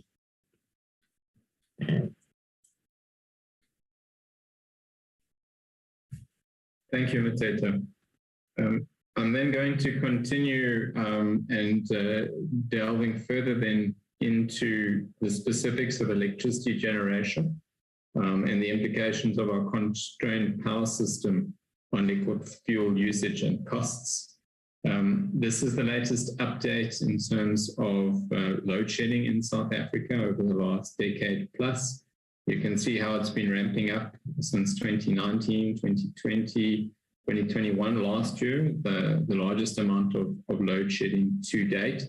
And unfortunately, as many of us have been experiencing in the last 2 weeks, 2022 has not started well. So this is just reaffirming that we really do have an energy crisis. We are not balancing supply and demand. And this is, of course, having a very constraining impact on the economy and economic growth. And it requires urgent resolution. And one of the levers that the system operator have in terms of maintaining supply and demand balance are what we call the diesel peakers, the open cycle gas turbines. We have them at Ankerlik, Ruikwa, Avon, and Dedisa. And on the bottom left-hand side is the amount of diesel that we've been burning in those peaker plants. You can see since 2018 and how that has steadily ramped up. Last year, we burned 966 million liters of diesel at those peaker stations. And if we just look at the cost of that and how that would scale with different fuel prices, at 15 Rand a litre, it's a cost of 14.5 billion. But if diesel, for example, increases to 25 Rand a litre, that is a cost to the economy and the South African consumers of 24 billion Rand, based on the amount of diesel we used last year alone. Now, diesel-based OCGTs typically should be used about 3% of the time. That would be the norm in a reasonably balanced supply system that has sufficient capacity and energy. And we, as per the plot, are using our OCGT peakers substantially higher than that. Last year, we used them at a 12% capacity factor. And in fact, we would have used them even more were it not for the fact that we are constrained around fuel logistics on how often and how hard we can run those peaker plants. Year to date is 9%. So if we then start to understand, well, what is the cost of that? Well, at 15 Rand a litre of diesel, it's about 4 Rand 50 a kilowatt hour, just the fuel cost of running a diesel-fired peaker. And because of our constrained power system, we're using in the region of 4 times more diesel than if the system was balanced. So last year alone, that was 723 million litres of diesel that we burnt because of a constrained power system. At 15 Rand a litre, that's costing us around about 10.8 billion. So more than 10 billion a year premium because of a constrained power system. And when we start to look at that in terms of Eskom's overall operating expenditure, which was 196 billion, that translates to 7.5% of Eskom's operating expenditure. It's a very, very substantial additional cost. And at 20 Rand a litre, that cost premium increases from 10.8 billion to 15 billion. So certainly a very significant cost. And of course, at a time when consumers are facing increasing price pressure and cost pressure in terms of electricity price increases, that is an avoidable cost that really needs to be addressed in the immediate. So what can we do then in terms of urgent actions? And this is as per previously published CSIR work. We did some fairly seminal work in 2020, predicting that the constraints in the power system would continue and raising a number of urgent levers in terms of the things that need to be done. And this is really a repeat largely of that. We need to improve the operational performance of the existing Eskom fleet, specifically the coal-fired power stations. We need to get the energy availability factor up by doing the right planned maintenance, which Eskom is now seemingly giving attention to, but that is mission critical. We need the mega projects, Medupi and Kusile, to actually operate as planned and as paid for to deliver the planned capacity. And then we have the highly acclaimed renewable energy independent power producer program that South Africa pioneered. We have to date procured 7,300 megawatts, and that program really needs to be accelerated. We should consider doubling the megawatt allocations in the short term. For example, in the next bid window 6, to procure at least 3,200 megawatts of wind and 2,000 megawatts of PV. And in order to do that, one of the things that could be done is to increase the project size, for example. The department's also run recently the risk mitigation IPP projects. Those need to get to financial close. We need that capacity to come online and to come online quickly. Or some of those projects will not be able to reach financial close for various reasons. We need alternatives to be accelerated to provide that capacity. And whilst we're doing that, we need to promote customers to procure their own generation capacity, such as embedded generation. The recent announcements around increasing the licensing exemption limit to 100 megawatts, very well received. But colleagues, the processes to actually get such a project installed, commissioned and operating remain very bureaucratic and slow and needs attention. Now, it's not about renewable energy. Right now, if we could get well-priced nuclear, for example, very quickly onto the grid, we should do so. Grand Inga. The reality is that we need capacity and energy to get onto the system as soon as possible. And renewable energy, because of its modular nature, is very attractive in terms of short-term or reduced timeframes. And we've seen through the department's latest bid window 5, that was announced in October last year, increasing price reductions. We now have average prices of renewable energy at less than 50 cents a kilowatt hour. So compared to burning diesel at between 4 Rand and 6 Rand a kilowatt hour, that is an absolute no regrets mover option for South Africa to implement those projects quickly. Also creating local jobs and opportunities. We import the majority of our liquid fuels. We are not creating many jobs for local South Africans through importing liquid fuels. So we have an opportunity to transform the economy, create new jobs, local manufacturing and industry, whilst also saving money. So that requires, this is a major opportunity for South Africa. We then start to unpack liquid fuels and mining. So of the 35 billion litres a year in 2019, 2.2 billion litres was used in mining operations, the bulk of that being diesel. So we use diesel quite extensively in mining vehicles and operations. And if we look at what that means in terms of the cost for South African mining and how increasing liquid fuel pricing contributes to the margins in terms of operating costs for South African mining operations, we can see that at 20 Rand a litre, it's about a 35 billion Rand a year cost, which is in the region of 12.3% of our total operating costs in mining. At 25 Rand a litre, that increases quite significantly. So it is substantial and it is going to have an impact. And of course, this isn't looking at the knock-on effect of all the other prices of various commodities and services linked to the price of liquid fuels that the mining sector also draws on. And this is going to have a high impact on the profitability and the viability of the major, medium-sized and junior miners in South Africa. So the mining industry is a significant consumer of energy and an emitter of global greenhouse gas emissions. And globally, we're seeing a huge shift in terms of many of the majors, very clear plans in terms of decarbonization of their operations. Some indicate to be carbon neutral by 2040, others 2050. The table there is summarizing some of the local players and their positions. So there is a lot of attention being given to this by the global majors in mining. And they're doing that.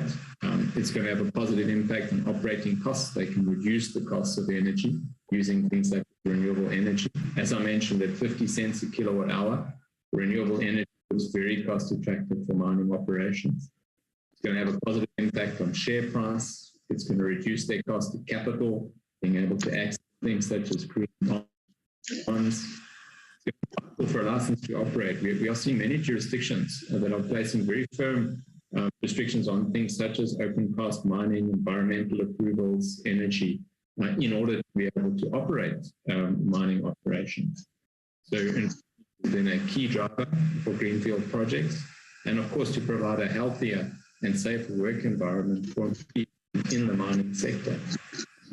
So globally, there are many jurisdictions that are starting to drive the net zero agenda within global mining.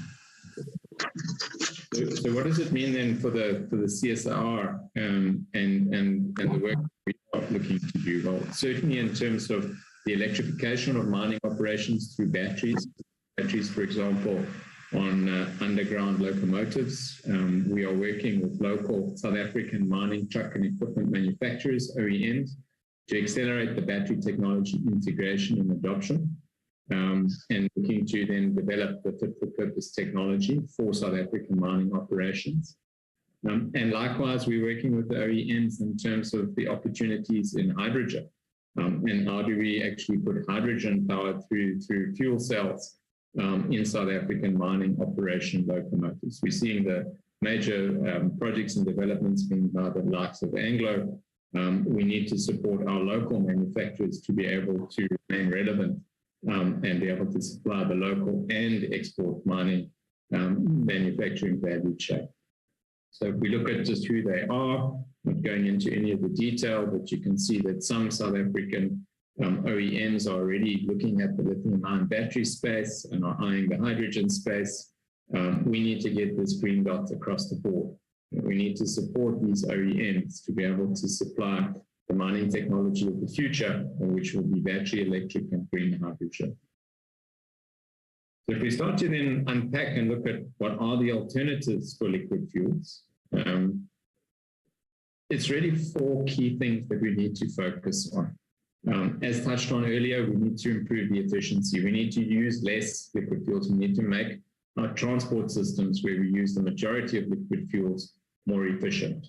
and, for example, systems like our power system, we shouldn't be using liquid fuels unnecessarily. So with that comes all the opportunities on electrification of transport, moving road to rail, and eco-mobility. Touch on biomass and biofuels and the opportunities for blending and transitions there. The opportunities around the direct electrification of transportation through battery electric vehicles and using hydrogen in transportation. And then finally, what we call power to X. And this is using electricity with carbon sources to create sustainable clean fuels that are sourced from renewable energy. And this is where globally there is a huge shift and a market developing for that, as will be further accelerated through geopolitics. If we look at what biomass and biofuels and the opportunities there, we have, sorry, you could be muted, please.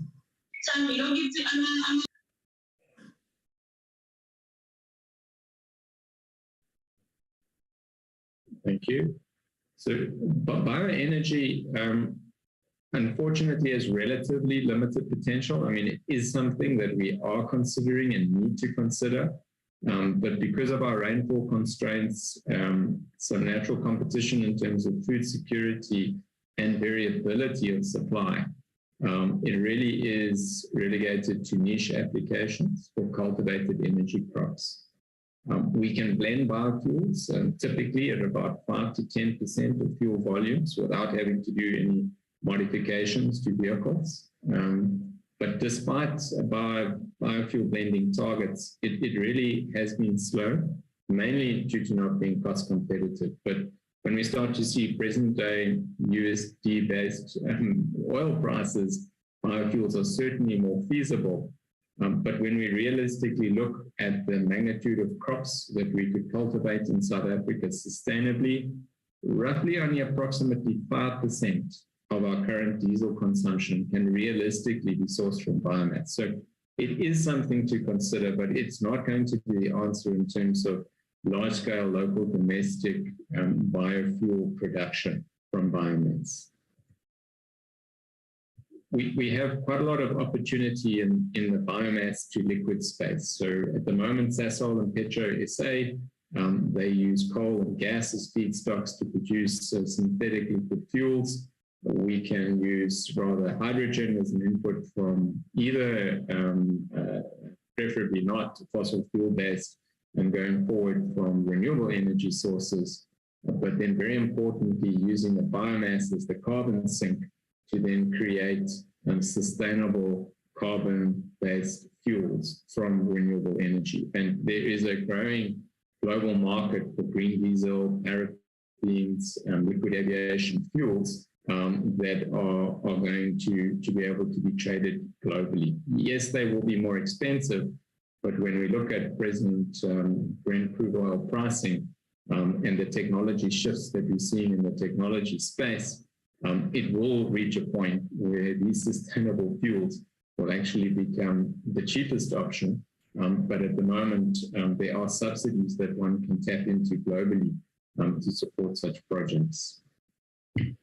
If we look at the electrification of transportation, this is some work that was done by the ERC at UCT. It's not CSIR work, but we thought very, very relevant to note the different scenarios. But without going into the detail, there is huge opportunity to shift away from liquid fuels through the application of battery electric vehicles and hydrogen in the transportation sector. And if we did that on scale, by 2050, the total electricity demand would be in the region of about 95 terawatt hours.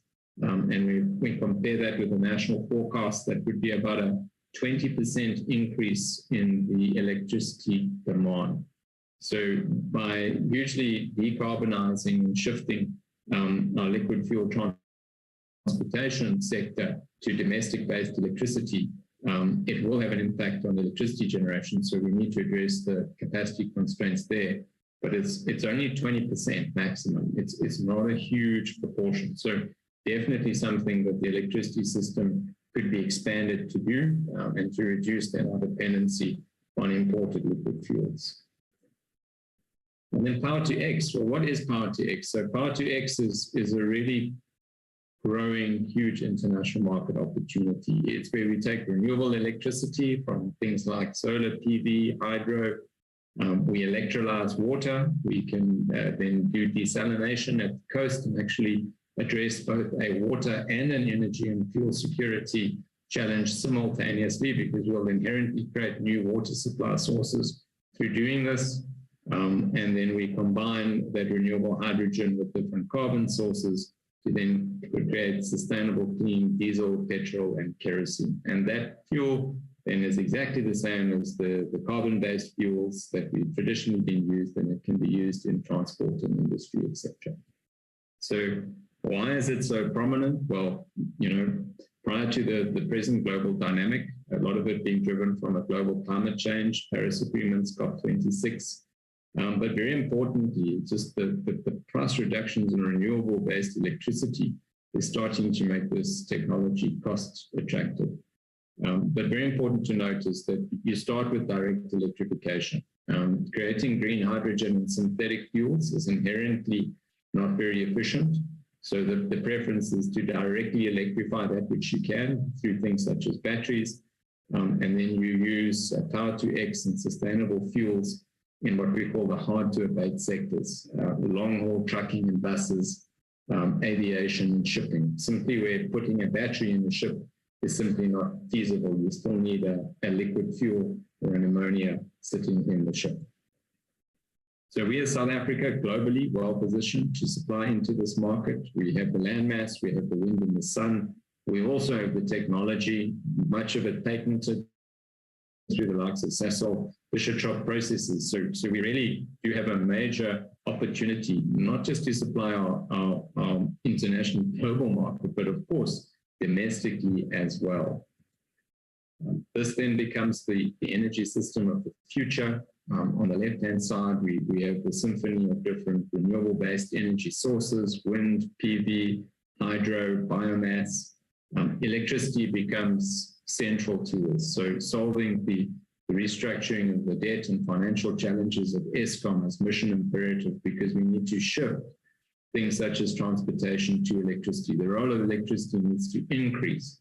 In addition to doing that, we'll keep producing green hydrogen for local, domestic, and export market use. And this is well captured in the Department of Science and Innovation Hydrogen Society Roadmap, recently released 70 key actions. And it really talks and directly overlaps with some of the perspectives that I've been sharing.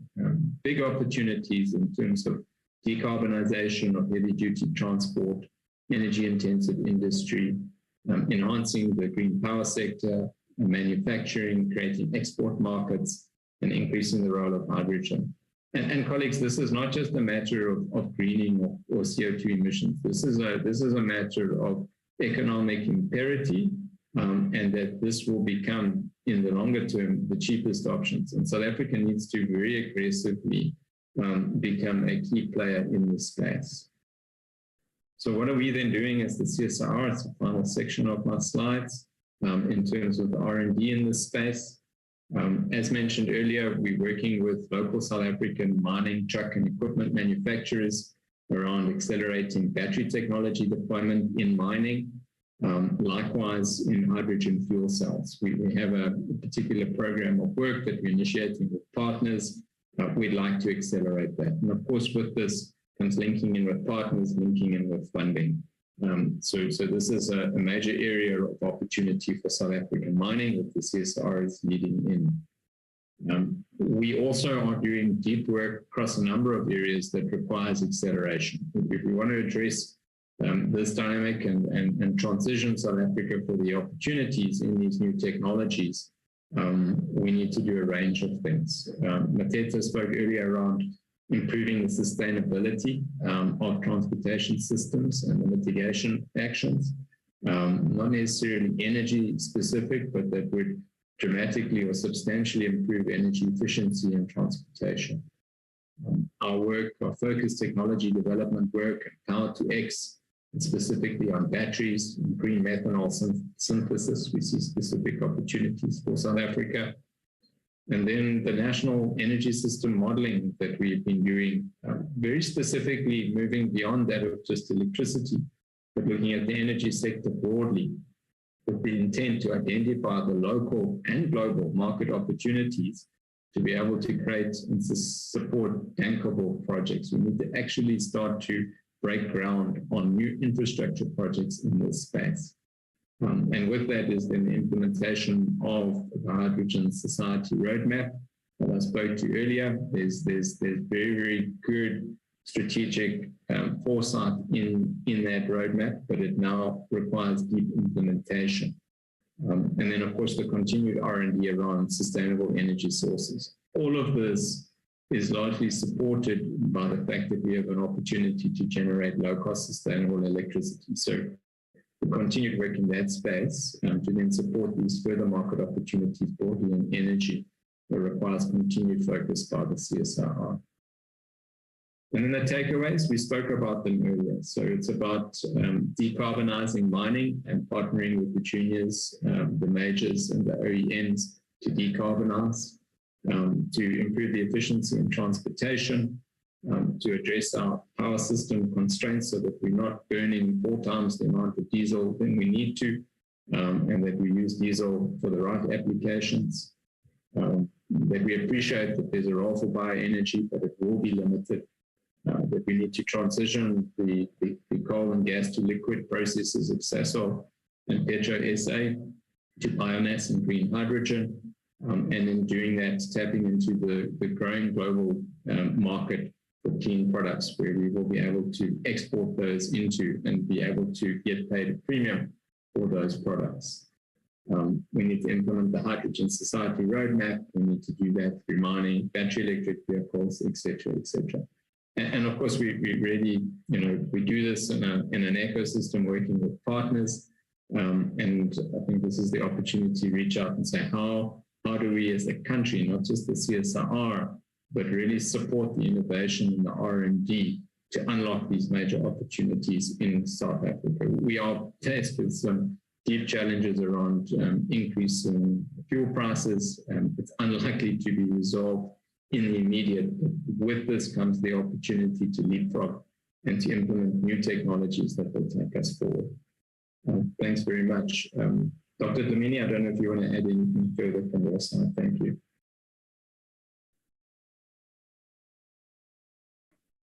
No, thank you very much, Clinton and Mateka Chair. That is the CSIR presentation on this topic. It was a little bit long, I apologize for that. But we thought let's give you a broader context and perspective in terms of the options that we can consider. Thank you, Chair and members.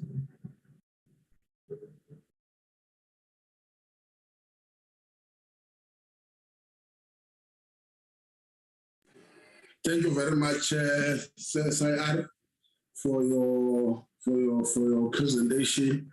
I allowed because you are unique in terms of the research work that would have been done, and we are also looking for solutions. And I think that is what is critical for all of us, including every concerned South African.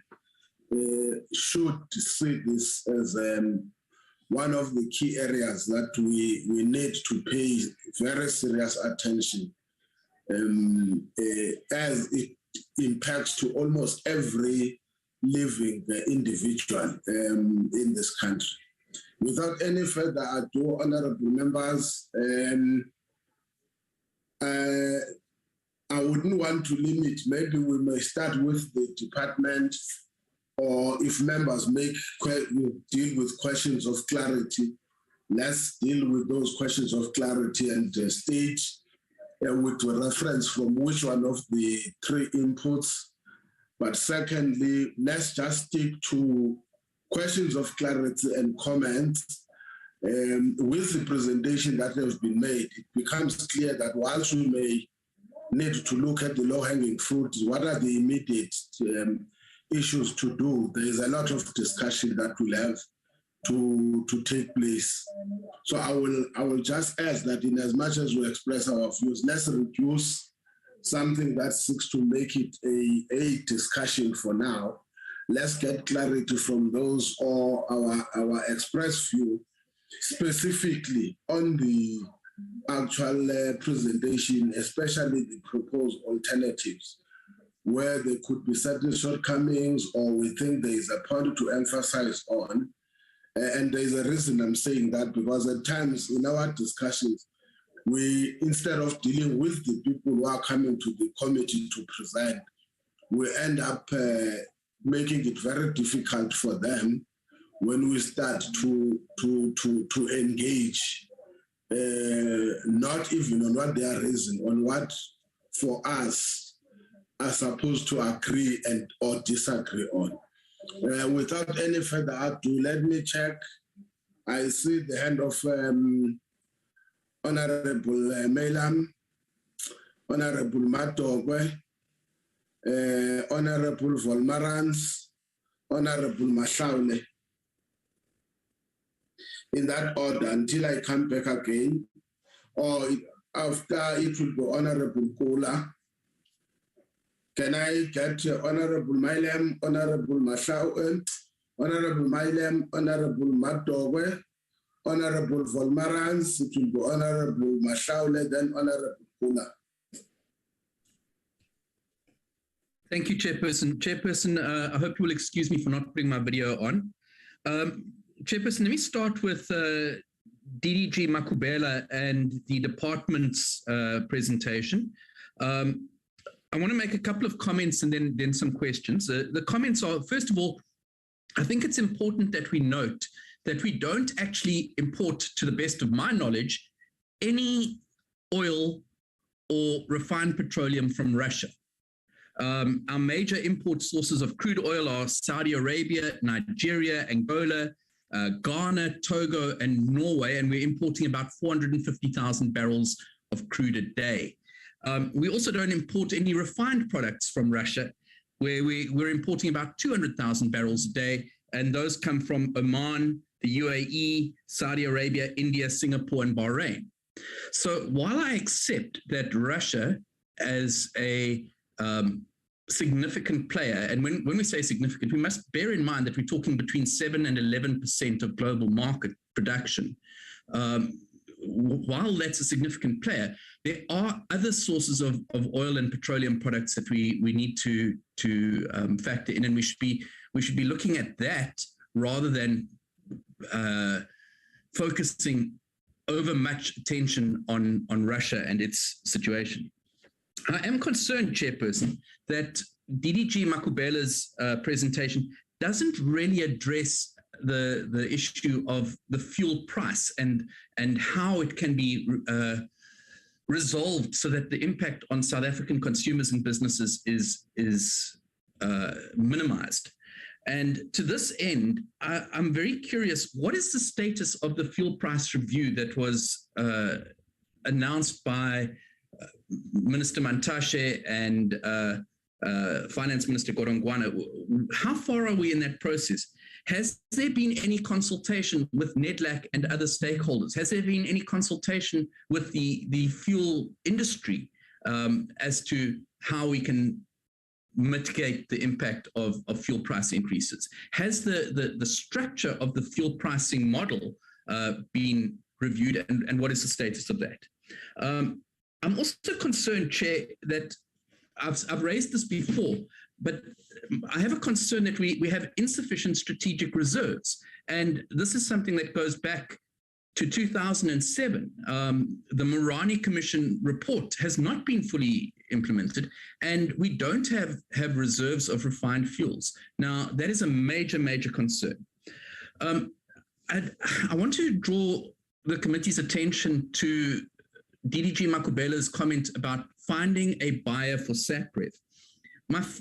First of all, I have a question for the DDG. Does he have any indication on the margins that are made by refineries in South Africa? The reason I ask this question is that it would seem that refining in South Africa is uncompetitive in comparison to the mega refineries around the world.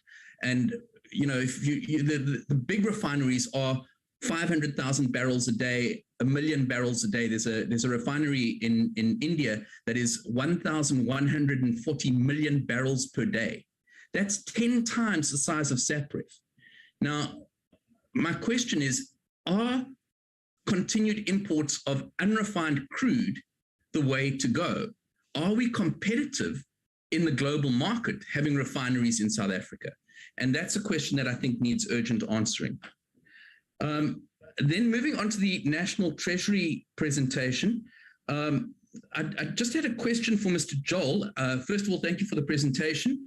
On slide 6, my question is, how up to date are your slides? Because you were forecasting the impact on inflation at 21 Rand 60 per dollar for 93 octane.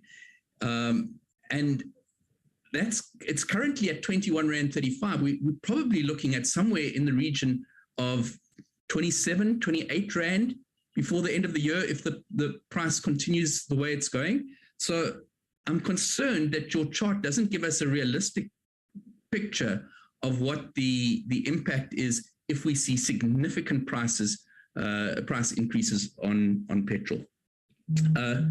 For Ms. Kasim, 2 questions. The first is, with regard to the RAF levy and the general fuel levy, is there any possibility that those could be suspended, as has been proposed by some sectors of civil society, until such time as fuel prices stabilize and we have a better feel for what's happening long term in the fuel market? My second question is with regard to slide 7, the second bullet.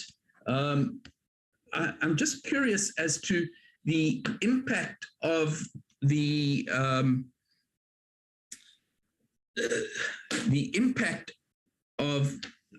fact that we are now a net importer of refined products and net importer of products rather than locally manufactured. What is the impact on the pricing model, and what can be done in the short term to address that? And perhaps this is the right point to ask the question. You've indicated a number of mitigation strategies, both short and medium term. And my question is really, what is being done to make those a reality? Is there any movement towards implementing the review of the BFP? Is there any movement on the RAS? And is there any movement on putting a price cap in place? So I'd really like some answers in that regard. Lastly, with regard to the CSIR presentation, first of all, I'd like to thank the CSIR for a very, very informative presentation. And it really adds a lot of value to our discussions, much broader than just this particular debate on fuel pricing. I just want to reference slide 22, where you talk about the increasing usage of diesel-fired peakers and the year-to-date consumption of diesel by those peakers on OCGTs. And you indicated that it's at 9%, where it should be around 3%, and that last year it was at 12%. We saw last week that while we were at stage 4 load shedding, on several occasions, Eskom did not use any OCGTs during the stage 4 load shedding. So my question is that reflective of a supply side issue of diesel? Are there shortages of diesel that are impacting on Eskom's ability, or is it a financial constraint, or are there other issues there? I don't know if you have the answer to that. Maybe it's a question we should be asking Eskom, but it's certainly something that is of concern. And then just on slide 24, there are 2 things that I want to pull out of here that I think we need to address, and I hope Minister Mantashe is still on, because I think it's important that we address them. I welcome all these inputs. I think they are things that I am still here, Mr. Mela. Thank you, Minister. Yeah. We welcome the inputs here, and I think it's things that we've been talking about for a long time, particularly as this committee, but especially the point that we need to address in your last bullet point, the red tape in NERSA around the 100 megawatt exemption. The reality is that the process that is followed, even if you are below 100 megawatt generation, you pretty much have to follow the same process as if you were applying for a license. And Minister, I really hope that you take it to heart and take it back to NERSA, that we need to look at simplifying, getting rid of some of that red tape. It was something that the President committed to in SONA, so I really hope that there's something that can be done about that. The other thing that I hope the Minister has taken note of was your recommendation that we accelerate the REIPP because we urgently need to bring additional power onto the grid. Thank you, Chairperson.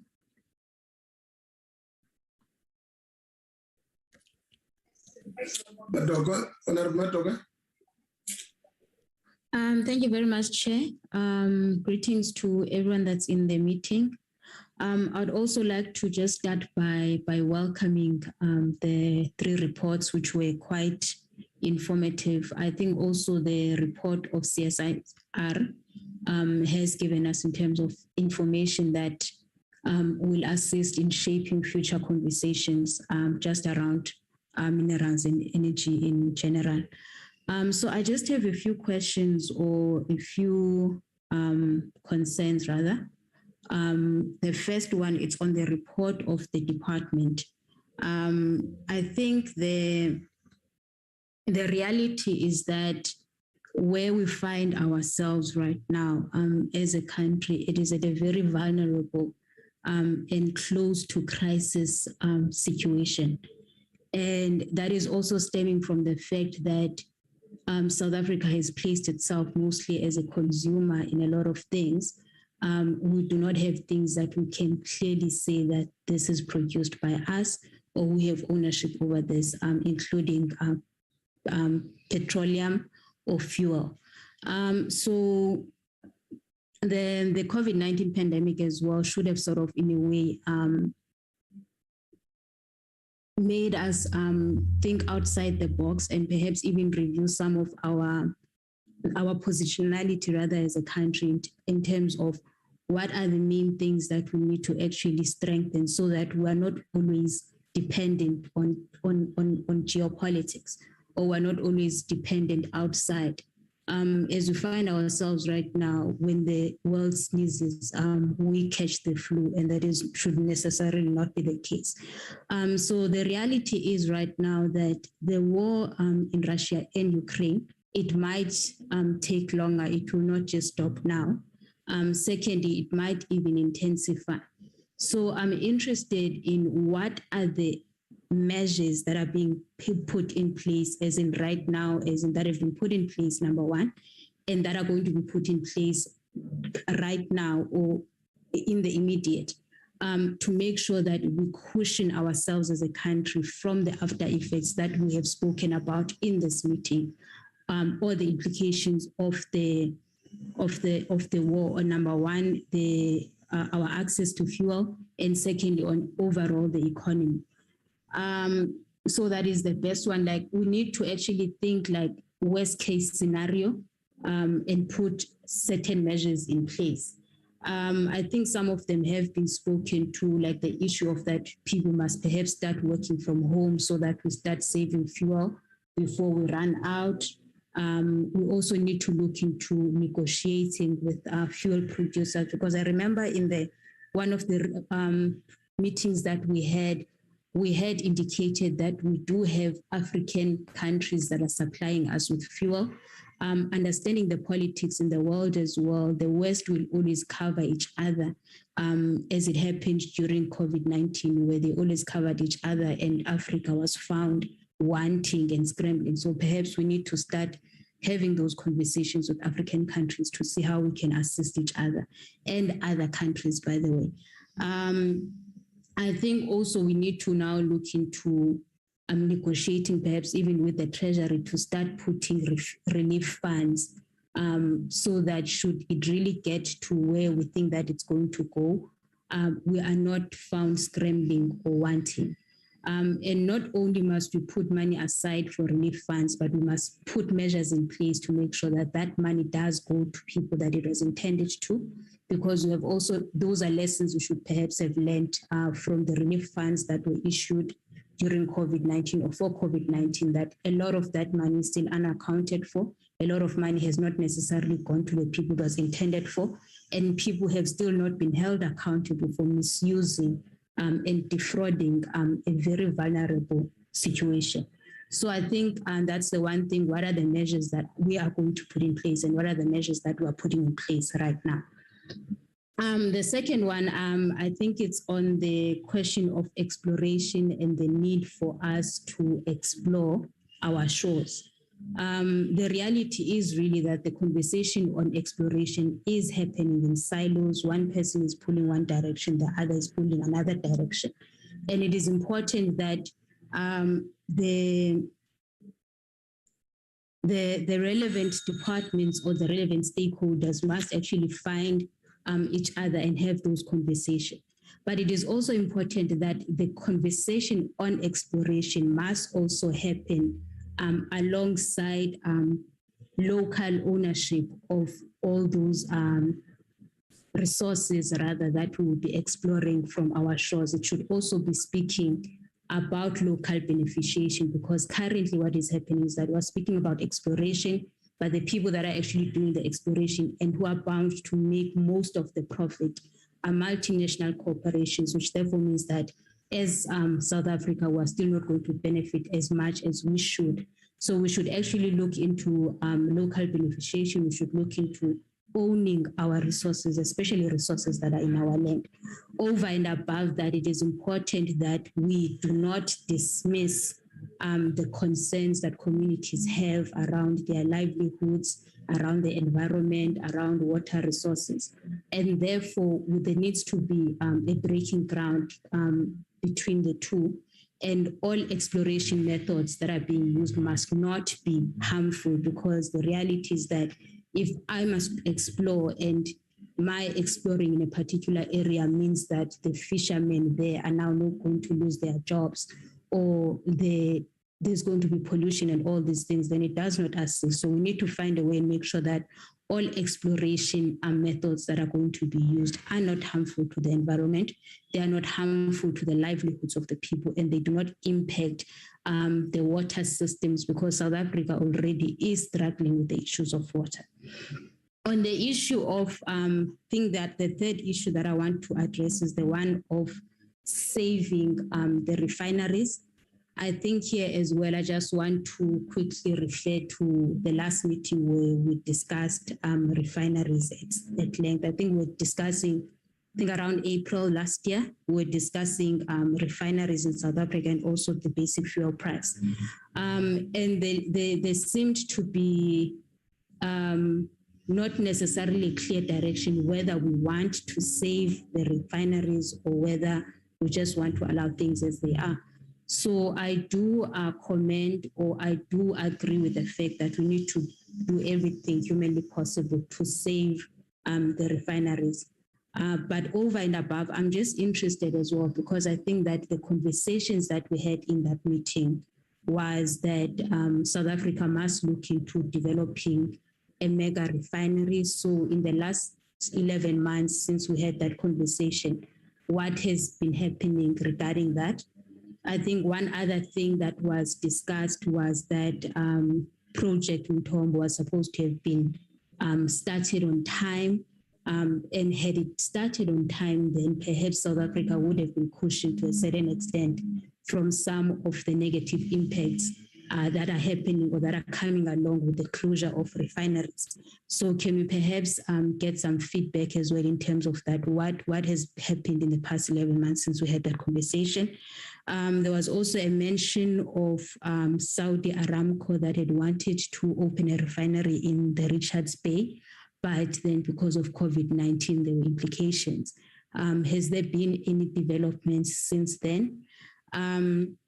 And I think one other one, it was a matter of capacitating some ready and capacitating the research entities in the country, not just in the department, to have an energy-focused research, which we've seen is the report from CSIR. But also what I would like to understand, or what I would like to know, is whether the research that these departments or these entities is doing does inform the departments when they are formulating laws, when they're formulating policies, when they are making decisions. And more importantly, whether there is a collaboration, because the conversations that we're having around even refineries and fuel, they do affect other departments as well. The environmental affairs, they affect public enterprise, they affect science and technology. So what has been the collaboration, or rather the conversations between those departments to make sure that there is a collaborative effort to save the country or to cushion the country using the research that is there already? And then on the report from National Treasury, I think this one would affect both National Treasury and the department. And I think it will also be in reference to the meeting we had in April last year, specifically on the basic fuel price. I see the report from Treasury is referring to a report, or a discussion document rather, that was issued in 2018. My question there as well is that I think we did discuss a lot of things at length last year, where we had actually requested that the department must look into reviewing the basic fuel price, that it must also look into the freight premium and all these things. And I would like to get feedback rather, instead of the report of 2018, in terms of what has happened in the 11 months since that mandate rather was given to the department. And I think on the report of CSIR, I think the report was, it assisted a lot. I actually learned quite a lot from it as well. But I think my question really is on the advocacy to move from fuel generated, or using fuel for transport, to using electrified cars. And we have a situation in South Africa where we can barely even put the lights on. So as much as we would be taking out pressure on liquid fuels, but if we then move to electricity or electrification, what would that entail? Is it something that is even feasible? Or what is it that we could actually even, what conversations we could even have with basic households as well, who are saying, look, electricity is expensive as it is. We are experiencing load shedding. There's so much uncertainties generally in the country around electricity generation. So how do we then want to move to electrified cars and all these things? How do we work around that? I think those are the three questions I have for now, Chair. If something else comes up, I will raise my hand. Thank you.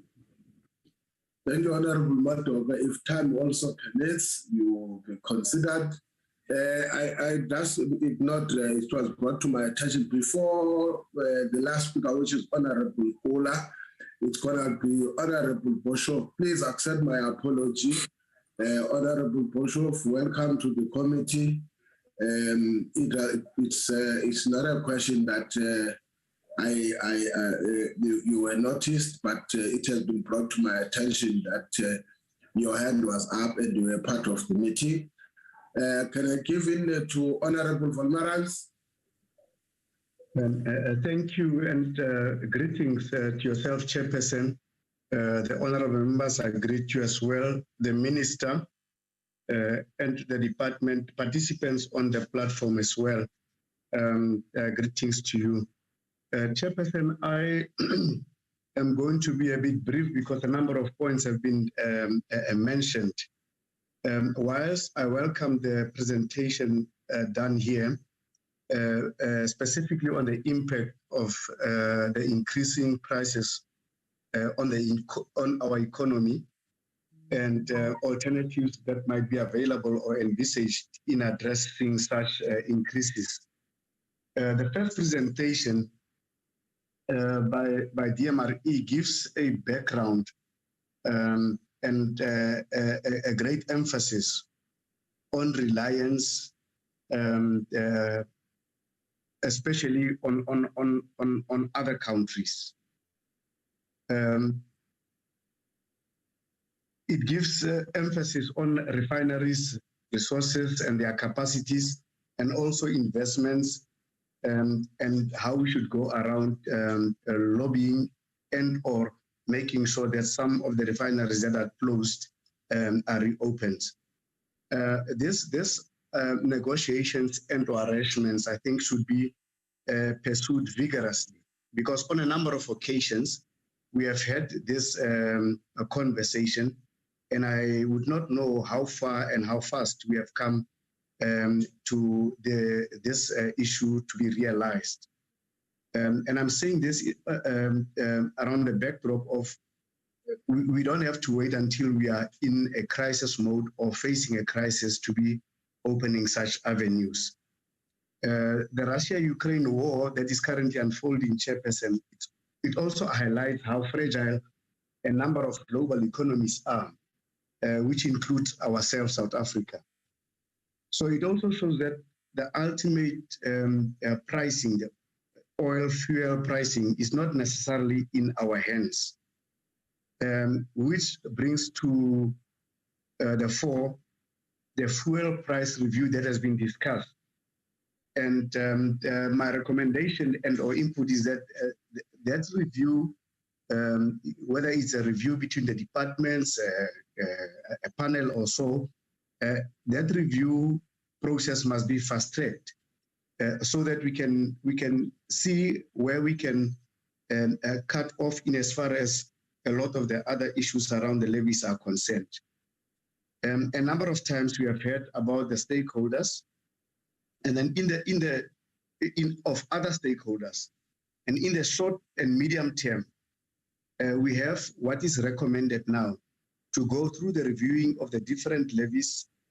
The discussion between the different affected departments should be prioritized. In view of the massive increase that I see is looming, I think we are going to face such.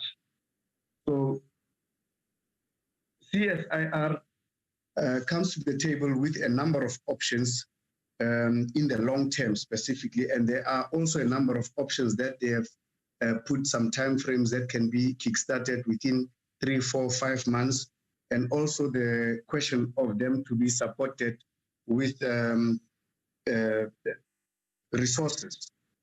I think the department should deliberately support such initiatives and such endeavors so that we are always well prepared, well informed, and not face the situation where we are at the brink of a catastrophe that might happen within the pricing sector. So Chairperson, my input is that we must fast track the recommendations. We must also fast track the discussions of the different departments that are involved so that we don't have to deal with it in silos or wait until we must find each other in as far as who's the real champion and so on. We must not talk past each other.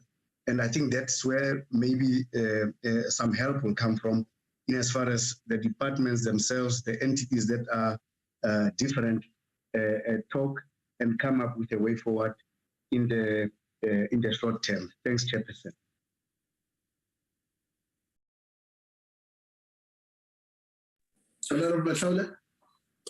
Thank you very much, Chairperson. Greetings to yourself. Let me greet the Minister together with his Deputy Minister, Dr. Nkabani. Welcome the presentations by the 3 entities. I have just 2 quick questions. One is with regard to booking for a buyer to purchase SAPREF just to avoid shortages and closure of SAPREF. A direct question to the department is that why are they not looking for one of their entities in SEF or SEF itself to be the buyer, and they're looking for someone else to purchase something that can easily rescue the country from the disaster that we are facing? Why are you looking far and not looking at yourselves? That is the first question. The second question goes to, I believe, the National Treasury. In the future that we envisage going to, there will be a shift, of course, from petrol and diesel to electrified vehicles. Now, the future of RAF, Road Accident Fund, now lies in the collection of the levies from petrol. What is the envisaged future of RAF? Where are you going to get money to fund Road Accident Fund in the event where the move towards electrified vehicles happens in, say, 10 years? Do you still see the future of RAF lying with the collection of money from petrol, or a discussion should ensue on where to put the future of RAF? It can be Department of Transport, I don't know, but seemingly the future of RAF is going to shift from its revenue base to something else. Is there any discussion to that regard? Thank you very much, Chair.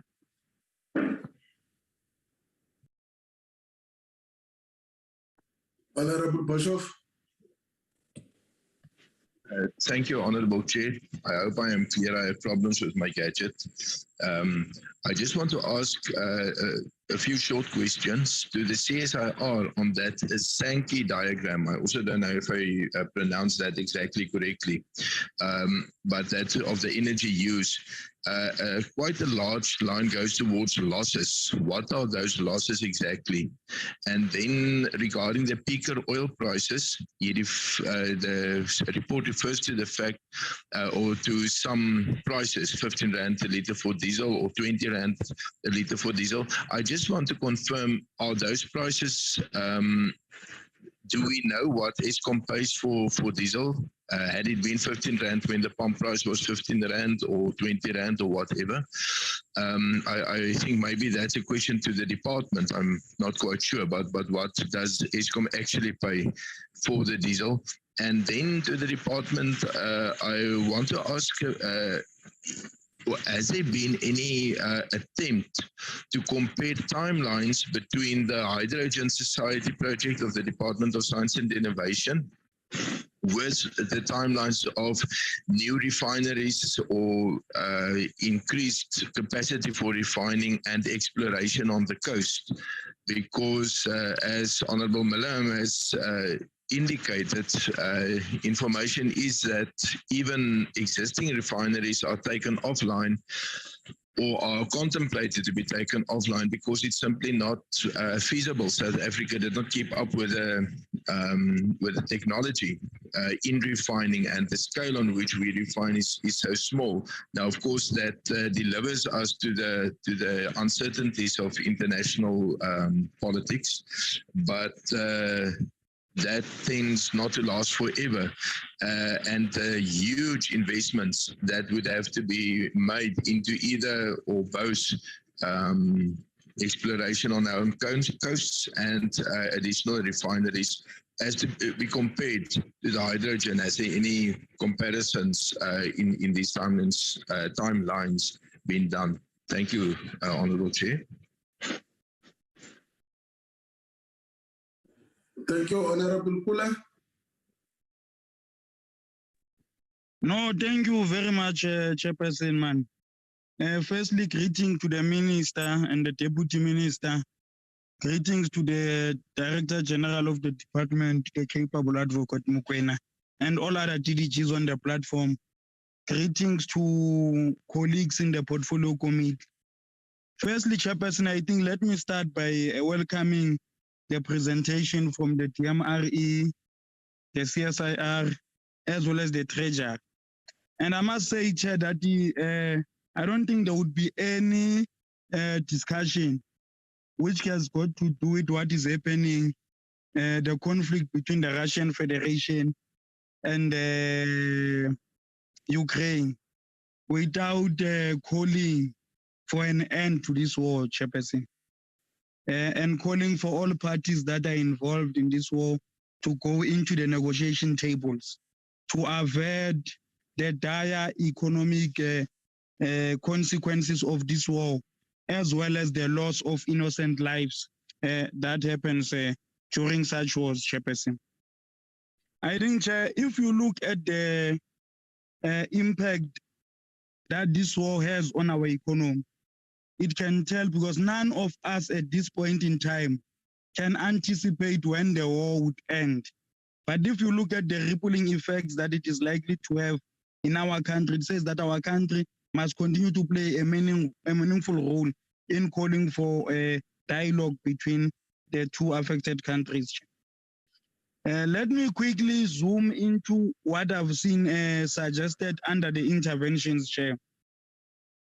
I think some of my colleagues in the Portfolio Committee have spoken to some of the issues, but I think it is important that one speaks to some of them. One, Chair, is that the presentation made by TDG Makubela speaks to us that depending on important crude and products is proving to be unreliable in the shifting geopolitical space. I want to understand, Chair, from the TDG, what is the plan of the department to ensure that we curtail our dependence on important crude oil and products as a country? Because I don't think it is enough to say such is unreliable, and therefore, in light of the shifting geopolitical dynamics, what are suggestions that the department has to say we ought to stop the over-reliance on imported crude and products? One of the things I think my colleagues also spoke to is the need to invest in the local refinery. That SAFREP cannot be allowed to close, that a buyer must be found. And I get the point raised by Honorable Mahlaud, but I think the department will respond to that. But I want to understand, Chairperson, that how far is the department in terms of finding a buyer for SAFREP? And what will be the cost benefit of such? What will be the market share of SAFREP in the economy? Because sometimes there is a temptation to discard certain things on the basis that they provide minimum value. But minimum value to me is better than zero value. Whether SAFREP can contribute 1% or 2%, it is better that percent than nothing at all. So I'm moving from that point that we would want to understand that what is the progress in terms of finding a buyer for SAFREP, Chairperson? In terms of the intervention, they say, no, let me leave this one of the intervention, this one I wanted to raise. The other issue, Chair, which I wanted to raise was that in the presentation, they say biofuels must be enabled as a matter of agency. When are we likely to see that happening, Chairperson? Because I think it will help to alleviate in terms of the situation. But there are other measures that are proposed by the DMRE, which I slightly have a problem with, and I think it matters that we need to relook into, especially around the energy-saving measures that must be implemented. One of the measures suggested is that, which must be voluntary, is that certain companies must allow their employees to work from home.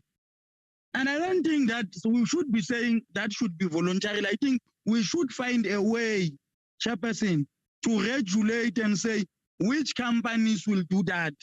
Because if we say it is voluntary, what if there's nobody who then comes on board to volunteer to do that, Chairperson?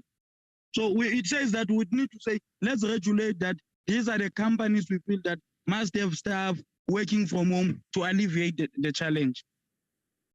One of the things that has been suggested is the enforcement of speed limits that must be increased to maximize the fuel saving. And I think as a committee, we would welcome such, because it will help to alleviate the challenge that is there.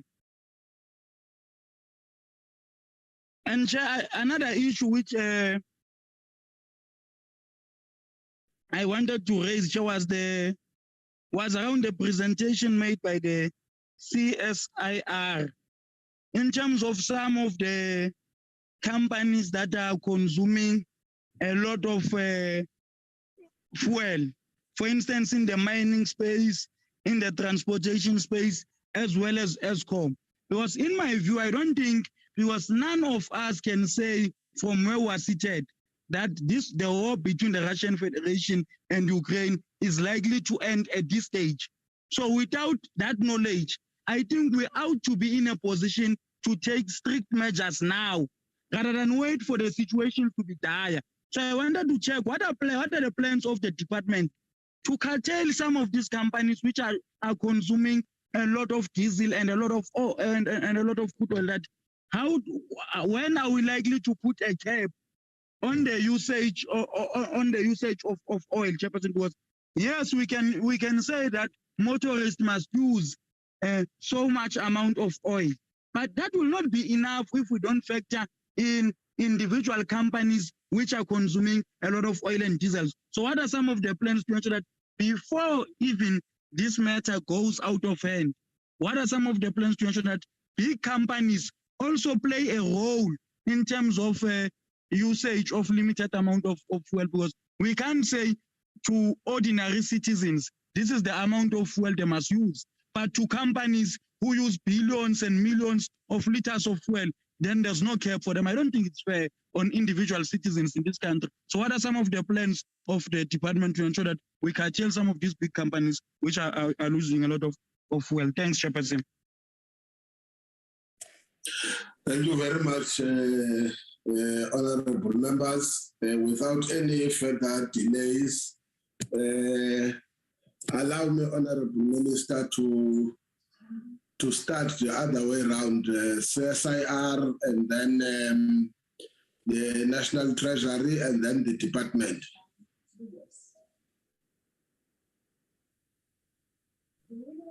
CSIR. Thank you, Honorable Chairperson. Clinton, can you please respond to the questions that are pertaining to the CSR that we put forward, please? Thank you.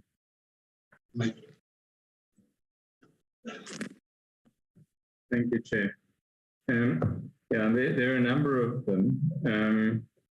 In terms of maybe starting with the last one, the curtailment of companies maybe that are using fuels in the plants, I think we need to be very cognizant of being able to provide alternatives for those companies, because the economic impact of that, for example, curtailing diesel usage in mining or agriculture, would have quite substantial knock-on economic impacts in terms of things such as food production and much needed forex and revenue streams in the mining sector. And especially when we are faced at the moment with a bit of a commodity boom, as electricity constraints have, largely inhibited some of the economic opportunity to be able to, capitalize on the present commodity boom.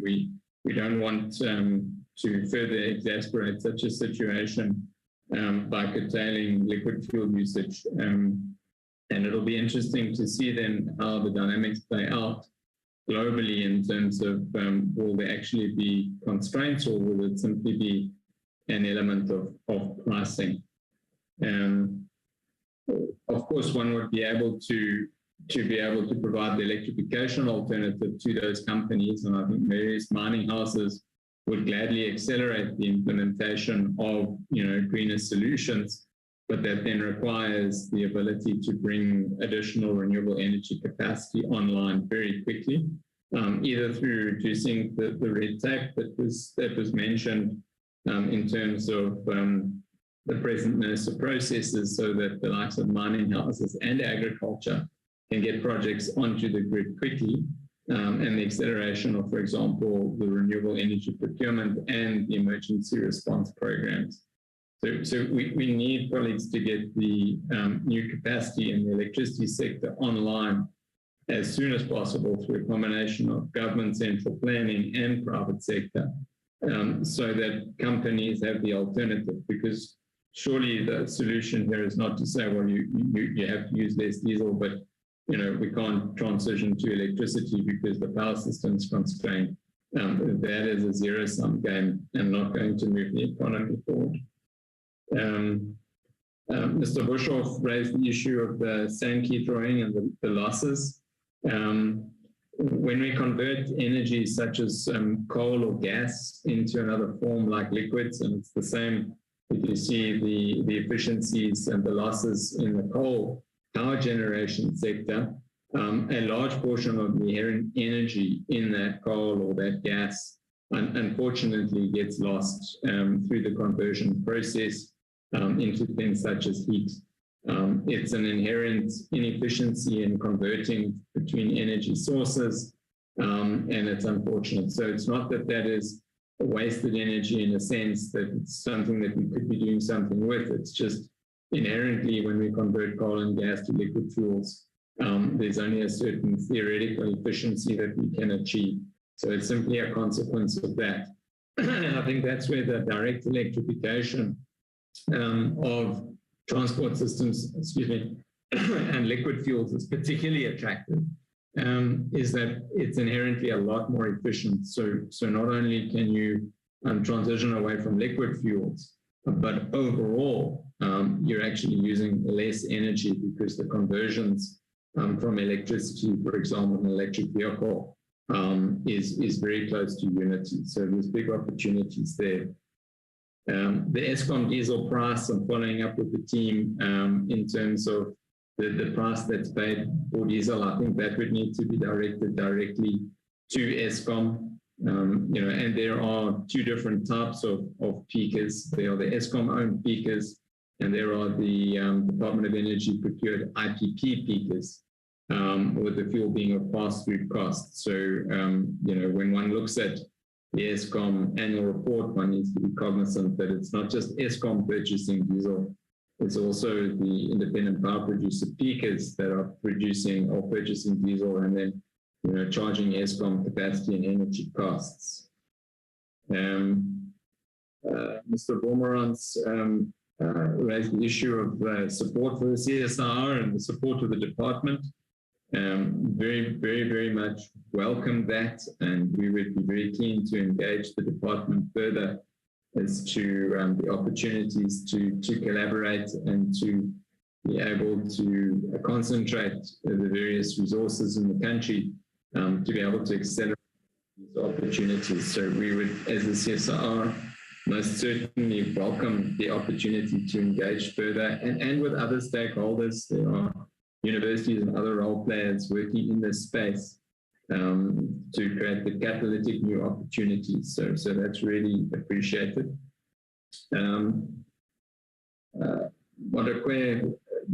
The issues there around the collaboration of research and how it flows into policy and plans. And I think that really talks to the mandate of the CSIR and in particular, the role that we need to play. I mean, we're not there to pronounce on policy, to do what the department and others are inherently there to do, produce resource plans, integrated energy plans for the country. But we can provide input and be part of those processes, providing the R&D and the data on these new technologies and opportunities that can then inform the department and other stakeholders in determining policy. So ours is a function to support, and I think that talks to the issue then of resourcing and linking to the department and the opportunities there. On the impact of electrification of transport on the power system, I touched on that earlier. Yes, it has an impact, but right now we could actually electrify a large, a substantial portion of the transport system with literally only increasing electricity net consumption by maybe 4 or 5%. So through acceleration of the likes of the bid window rounds, we would be able to very quickly restore the balance and be able to support the transition to things like EVs. The reality is that we have quite a lot of pump storage capacity already in the country. So if we can get any energy onto the system quickly, it's going to free up capacity then to be able to do things such as EVs. And the household impact of electric vehicles, I think any of you that might have driven an electric vehicle or operated one for some time, they are more expensive to purchase initially, but the running cost is a fraction of the cost of diesel. We're talking in the region of about a fifth of the running cost of a comparable diesel vehicle. So if we can create the market for the local EV adoption, consumers will pay more initially upfront for the vehicle, and the financing costs will then, of course, be higher. But the costs of running the electric vehicle are much lower, which translates into longer-term savings. And then the questions on the acceleration of the REAP program and simplifying red tape that we raised, absolutely. I think we see huge opportunities for the country, as have been touched on. And if any of the CSIR colleagues would like to add anything further in terms of our responses. Thank you.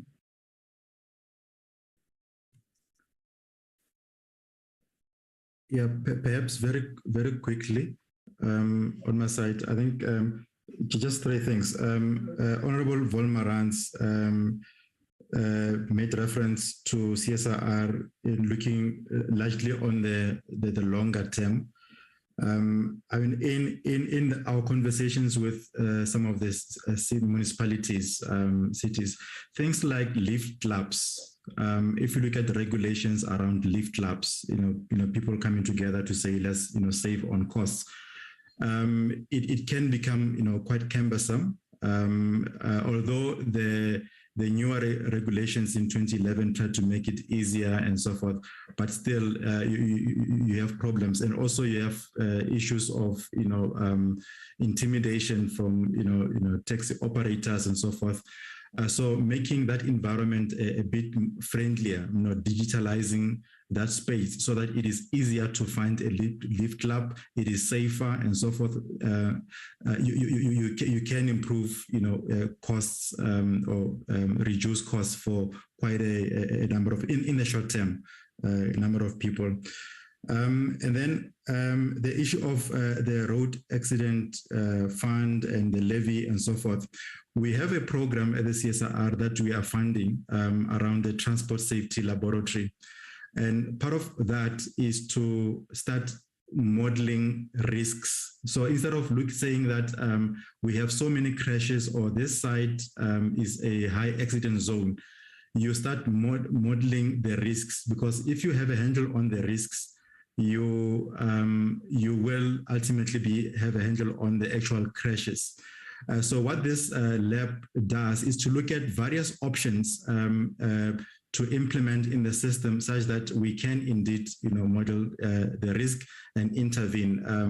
We're using a lot of equipment, big data, sensors and so forth to show that you can, measure risk, you can report the risk, you can verify risk. So it's an auditable process. So the more we adopt those sort of things in how we manage the safety environment, the more we can reduce the risk of finding crashes. In fact, if you look at the numbers, road accident fund is going to be a bigger liability over time than ESCOM. I think in the next year is projected to have liabilities deficits to the tune of 500 billion. So if you don't do anything around that, then all you're doing is actually financing crashes. And part of that public transport subsidy policy, which actually asks for about equivalent of 5% of GDP to financing, mobility, public transport, part of that is to manage safety. So you don't want to manage finance mobility in piecemeals. You want to create an environment where the one rand, is stretched sufficiently to cover a number of areas, risks and so forth included. So adopting, that policy, the draft, will help municipalities essentially to be able to implement. And then we've seen, still on the road accident front, we've seen under lockdown when alcohol was limited in terms of use, the crashes reduced quite substantially, disproportionately. Even though you started opening up, the crashes reduced. So things like those are practical things that could be managed to reduce those deficits, improving the enforcement regime. Things like looking at how you insure, how you package insurance so that it's less dependence on state funding this risk, rather the users themselves fund this thing so that money can be used more effectively in terms of mobility solutions going forward. And then perhaps lastly, the issue of electrification of vehicles, I think is important in public transport. The capital subsidy, if looking at tax recapitalization, currently you're just funding the acquisition of vehicles. You need to be a bit more strategic in how you finance tax recapitalization. A majority of the population makes use of minibus taxis. So you want to make sure that when you finance, it's a huge fund. So when you finance that, it is a bit more strategic rather than just acquisition of vehicles. Let me stop there.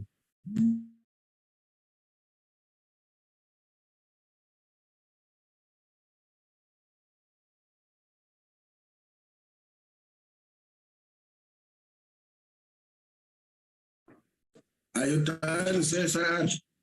Yes, we are done, Chairperson. I think that covers all the questions that relate to the CSIR. Thank you very much for the opportunity once more. National Treasurer. Thank you, Chair. There were quite a few questions for the Treasury. I'm going to ask that we start with Ms. Alia Kasim first, and then move to Mr. Clinton Joel, and then Ms. Dumebi Ubogu to respond to questions on the RAF. Thank you.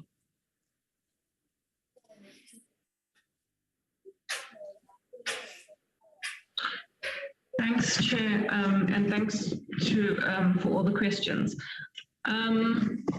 So the first question was on South Africa, on the impact of South Africa being a net importer of fuel. So, I mean, my point was rather that the price isn't reflective of the transition to being a net importer, and therefore it might not be appropriate. So the BFP is sort of a blunt instrument, and I think the idea behind this was it was to protect manufacturers so that they would invest in refining capacity, which they haven't necessarily done to the extent that was expected. And I think it's important to remember that if we manufacture ourselves, we won't necessarily be able to reach economies of scale. And refineries are already putting up with a number of challenges. So there's fires where they have to stop production. There's public violence that has an impact. If fuel stations are impacted, then downstream, then that affects upstream production. If staff can't get to work, if there are transport issues, I mean, those are some of the issues that affect refineries. So we need to consider the cost of actually investing in refinery capacity compared to rather looking at like strategic stock policies. And there have been a number of suggestions there in terms of investing in storage capacity and other recommendations that should be considered in terms of dealing with security of supply issues. Then there was a question on the RAS methodology and where the DMRE is at on the review. And I think that needs to be discussed. I mean, they need to respond to that, but we are still at, I mean, we've had a number of discussions with our colleagues in the DMRE. We're on the same page in terms of what needs to be done. and we still need to discuss the timelines for the review. Yeah, I'm going to hand over, my colleague Dumeri Ubogo will take the questions on the RAF. Thank you, Chair.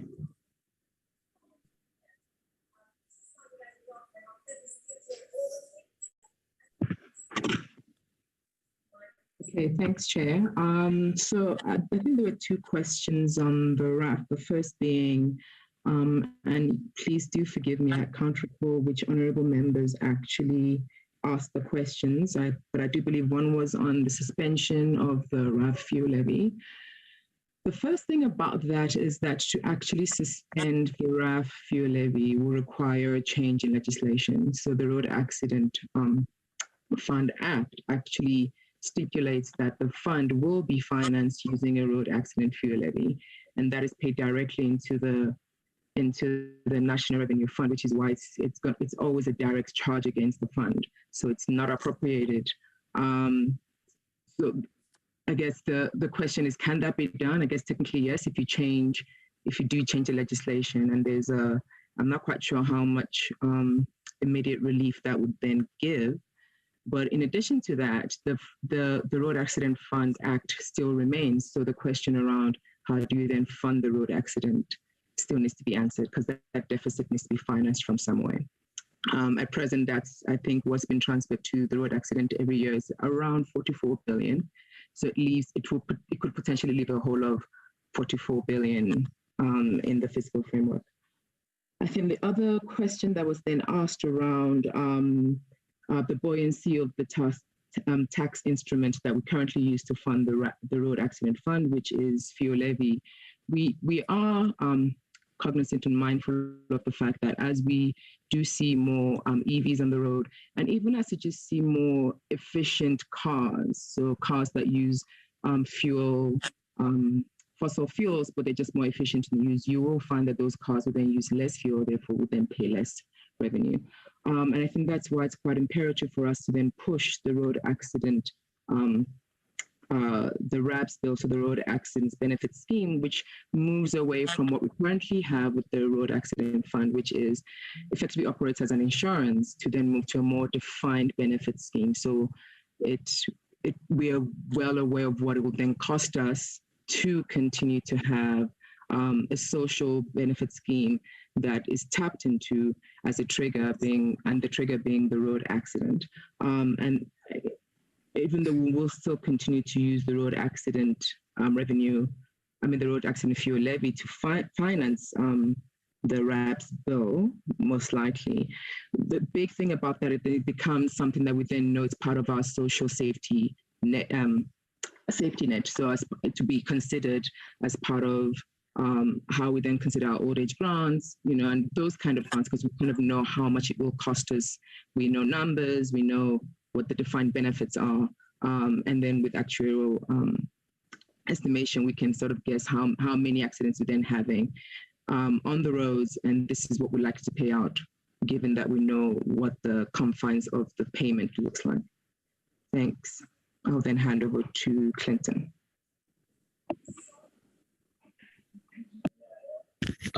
Thank you. So I think the last question from our side was from Honourable Malam, and that related to a question on slide 6 about how up-to-date the slides were, and how realistic the estimate of petrol prices could be. So I think, first of all, thank you for the question. The oil price and fuel price data incorporates the year-to-date data as at the time of the analysis. I think the other important point to note is that we do make use of the Brent crude oil price futures, and these were sourced as of 9 March 2022.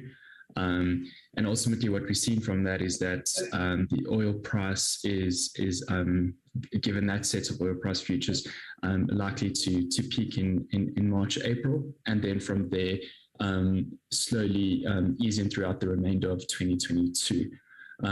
Therefore, based on these oil price futures and the assumptions that we've utilized in these scenarios, we do not assume that the oil price is likely to remain at the current levels for an extended period of time. However, we do emphasize the point that the uncertainties around the conflicts and any possible escalations would pose upside risks to the oil price futures and then ultimately the price of fuel. I think in addition, another important point to note is that the table that we did project there is petrol price estimates presented as full year or annual estimates rather than current point estimates. And so we're basically showing what the risks could look like or what risks are posed for the 2022 estimates. And then I think just the last point is obviously any developments around the Rand exchange rates may provide an offsetting impact as a result of elevated commodity prices. Thank you. Thank you, Chair. That concludes the responses from Treasury side. Okay, the Honorable Minister and your team. I'm going to allow DDG Makubela to answer. I will come in. There's two areas I want to comment on. DDG Makubela. Thank you, Honorable Minister. Thank you, Chair. Let me start with the questions from Honorable Mailam. I think when we mentioned the impact of the Russian Federation, it is true that currently we don't import any crude or finished products. However, some of the areas where we import from, effectively, they are the ones that import from the Russian Federation. So, for example, European countries, basically 58% of Europe's diesel comes from the Russian Federation.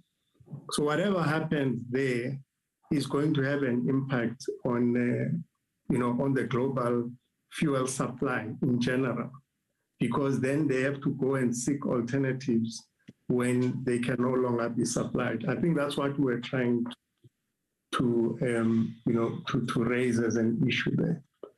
It is important to also realize that what happened at the beginning of the month is that one of the major OPEC members, Saudi Arabia, also decided to increase the price of crude oil for all jurisdictions. At the same time that we were beginning an economic emergency, if I can call it that. But that is what OPEC has decided to do, OPEC countries have decided to do.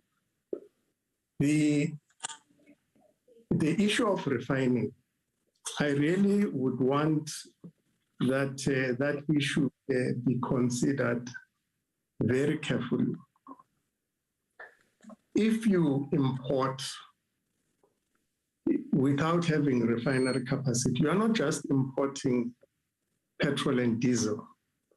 You basically are importing, you're even importing paraffin, you're importing jet fuel, lubricants, bitumen for roads.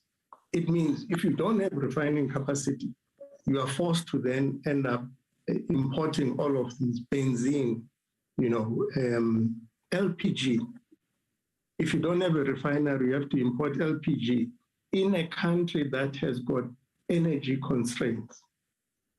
So when we think about these things, about importing, we really have to look at what else are we losing by not having a refining capacity. Currently, if you talk to oil companies, the refining margins are good. And actually, those who have closed their refineries are missing out.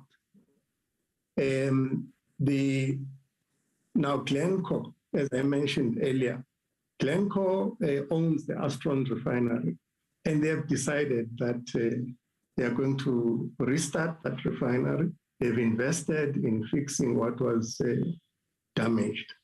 Now, a trader deciding to open a refinery would not do so ordinarily if there were no return. So that is a clear indication that there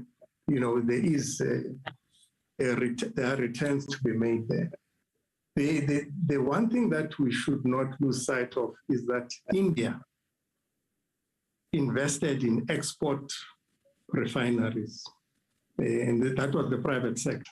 However, our view is that as the Indian consumption increases, that capacity will actually be redirected internally to service the Indian requirements. Now that will leave the globe in a very precarious situation. And so as we make all these decisions, we need to look at what is likely to happen with a growing economy of India, which will want to consume more liquid fuels. The strategic stocks, I think I will leave that one for my principals. On the issue of raised by Honorable Maddock, I think what we wanted to indicate is that what we're seeing now is that cargoes are being redirected to the north. So again, as what happened with the vaccines, there is a tendency that we are observing that a number of cargoes are being redirected to the north, and sooner or later the south is going to feel the impact of that. But we are looking at that, and hopefully it won't get to that stage. I think on the issue of the relief fund, our view is that we are in a global economic emergency. Let's forget the war, but there's a global economic emergency because, certain countries won't be able to export. For example, the wheat. Wheat will not come to the African continent because, Ukraine probably won't be able to, to export as much wheat as they used to. So these are things that are happening. So the prices of maize meal, for example, in our view, that's why we mentioned food production, would need to be protected in the short term, because what is going to happen is that the price of wheat will increase, and of course the price of other staple foods will then increase. I think the intervention in the short term should be along that. Secondly, we said transportation. So the taxi and the bus industry, which carry the bulk of our working population, would need to be looked at. And these are short-term measures that would need to be implemented in our view. I did indicate that in New Zealand, the decision has been taken to suspend the fuel levy. But of course, we can't comment on that as a department, but we're just saying that in the short term, that's what they have done. The BFP review, I think the review, when we completed the review, I think the outcome was fairly disappointing in that we netted effectively around 3 cents. And we then said, let's look some more to go back to the public and say, well, after all this review, the 3 cents is all true. I think our view was that let's challenge ourselves even more. Hence the restart of the review to add other components. On the issue of and in fact, I think that also talks to the question that was raised by Honorable Volmarans. The new refinery, Saudi Arabia basically has, pulled out of that because they also have a strategy of selling refined products to us. So they basically abandoned that investment, but we don't believe that they are the only ones. There are others that will come to the party. The issue of SAPREF, I will leave to my principals, Honorable Mashauli. Then on the issue of raised Honorable Nguna, perhaps I just need to clarify this, just one point to say that on biofuels need a subsidy to start. And the same kind of subsidy that was considered, and I must be careful how I put this, that was considered to enable renewable energies in the country. So we can't avoid some kind of feed-in scheme for biofuels. But we believe that once you do that, then the industry will be able to take care of itself, the biofuels industry, that is. Then the issue of, again, the SAPREF issue, I will leave it, it's a bit more sensitive. I think, Honorable Minister, I would end there. Thank you. Thank you. Thank you, Chairperson, honorable members. Honorable Mayor asked a question. How far are the discussions between myself and Minister Kodongwana? They're still underway. But let me give you a taste of things that we're looking at. For example, that taxes and levies constitute 30% of the fee in the pump. Would it work if it is suspended for a period? What will be the implication for the fiscus? All those issues are on the table for discussion. Secondly, is it possible to remove the demand side management levy of 10 cents per litre on unleaded 95, or implement the price cap on unleaded 93, or is it possible, we're discussing that, availing part of the strategic stock to the local refiners as the war basis? I'm just giving you a taste of things that are complex that we're discussing. That discussion is underway. Now, let me go to the other one, that we don't buy from Russia. There's something called market. Market doesn't mean, it's not an issue of on which counter do you buy. Market, particularly when there's a cartel like OPEC, where price of coal is determined at global level, it is $140 per barrel. This is $140 per barrel, even if you buy it in Angola. So that issue is ignoring a very important issue in terms of how markets work, particularly where there is a cartel. You raised the issue of red tape at NERSA, 400 megawatts. I think we're missing a very important point there, Honorable Mayor. There's no red tape at NERSA. Actually, it's the easiest. When the Mineral Council raised an issue of 240 megawatts that were on the pipeline that are blocked by obstacles in the regulations and so forth, I went to them. That's how I work, and asked them, where are the bottlenecks? They said to me, maybe you may follow it yourself. They said, no, there's no bottleneck on the DMRE and NERSA. Any purchase of more than 10 megawatts requires compliance with NEMA, which is the environmental department. because it is a darling to everybody, nobody questions them. Their inefficiencies are offloaded on DMRE and NERSA. The reality of the matter is that DMRE and NERSA, no bottleneck, no red tape, but there are many other issues that are required for environmental compliance. That takes long.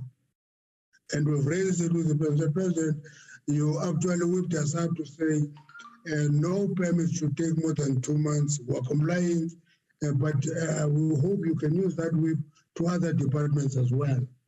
And I'm raising that to you, Honorable Melam, that the whip that we have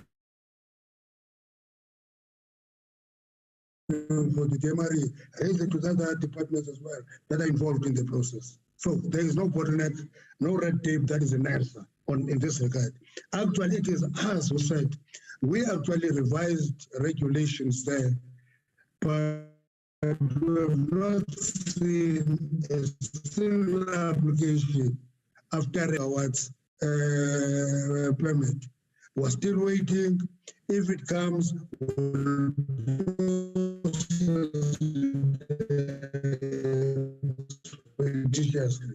and we discuss it goes to the question of accelerating REIPP. We have no control of people who take issue to court. They can take issues to court. Honorable Chairperson, I see a hand of Mayland. No, continue, Honorable Minister. You see a hand there.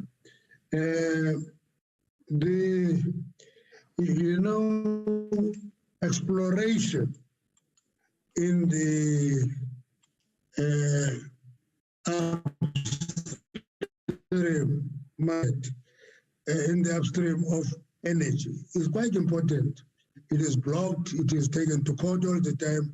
We will tolerate that, we're going to work with that, try to close that till we remove the obstacles. But the reality of the matter is that it's not a DMRE issue, it's a country issue. Because if the country stops exploration in the upstream and companies move next door, discover oil and gas in Namibia, Cote d'Ivoire, and everywhere else, when they move out of here, it's an issue that the country must look into, how to manage that. And I heard the National Treasury commenting that we rather import finished product rather than insisting on refineries. Actually, what you are telling us, you say we must de-industrialize. That's what the National Treasury says. It says we must de-industrialize, let's import, let's not worry ourselves about refineries. The maintenance and expansion of refineries is not a luxury. It is part of industrialization. We need to have the capacity to refine, import as much as we can import, but refining is important until we discover our own deposits. So we want to save refineries. We're involved in serious discussions on the SAPREF case, for example. That our view is that SAPREF must not be closed. We must get the, what I want answer is whether we should go and look for a buyer. It's not our asset, so we can't go and look for a buyer and sell a buyer.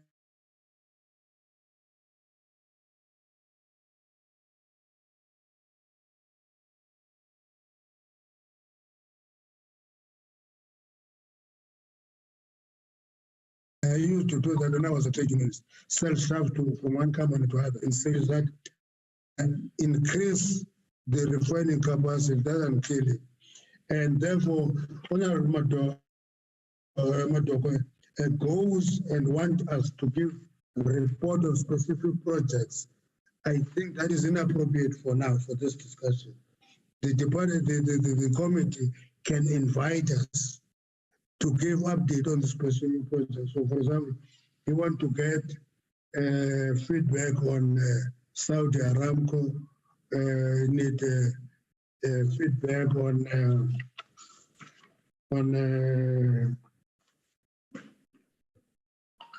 quite a number of projects, the project in Tomo. Much earlier, we gave that feedback, but if the committee wants it, will come back. They should invite us. On the CSIR, I want to throw this invitation.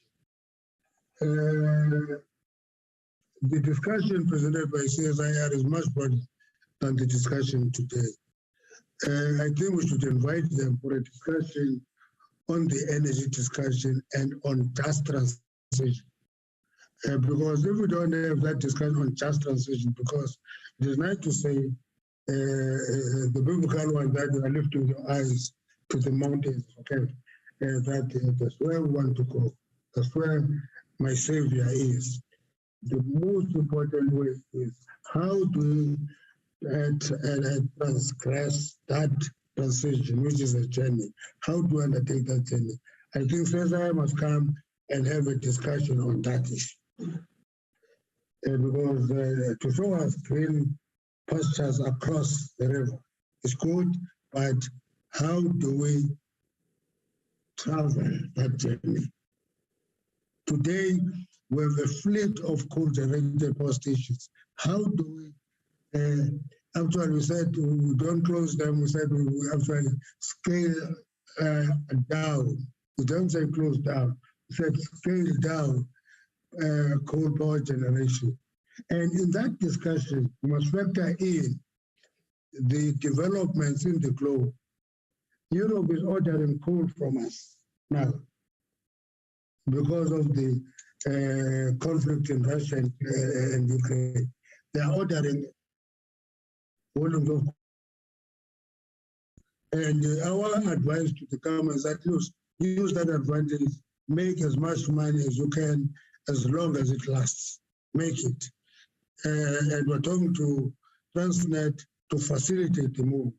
So my own view is that we need a discussion, a more complex discussion with CSIR.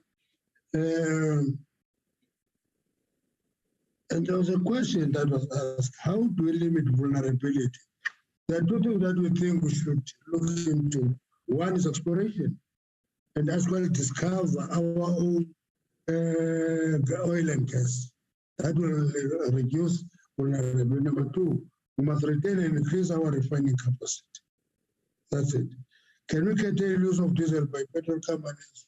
There is only one company which reduces demand when prices are going up. I won't mention the name. It's a unique situation where there's a company that when prices go up, it reduces demand and encourages people to reduce demand. It's not a normal economic behavior. Thank you very much, Honorable Lucy.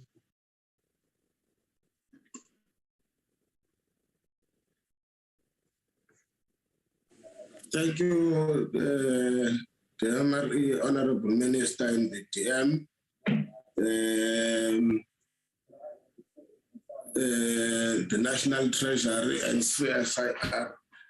Because of time, I was going to raise some of the questions of clarity, but I think I will be doing injustice. Let me keep those issues.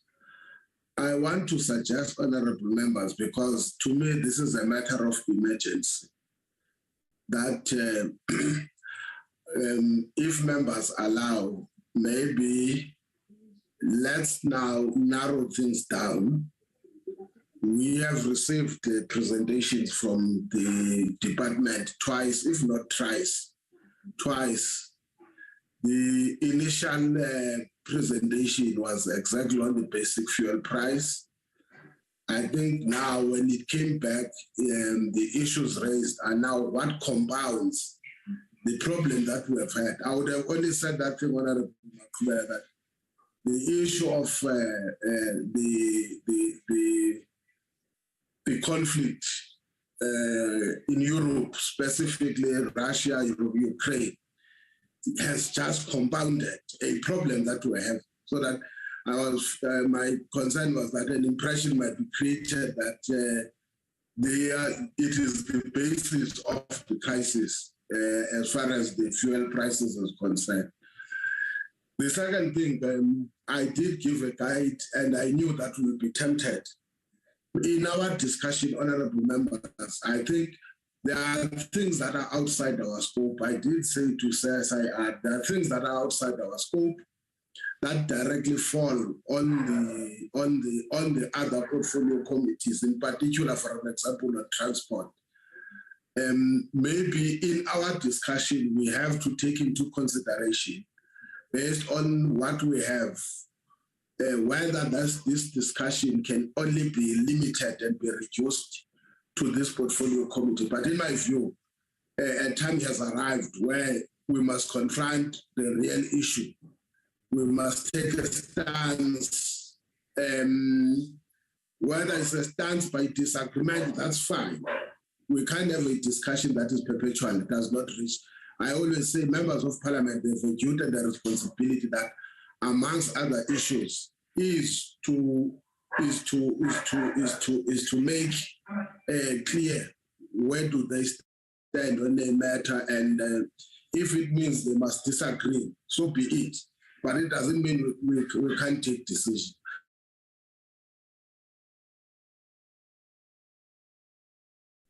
And see whether we can motivate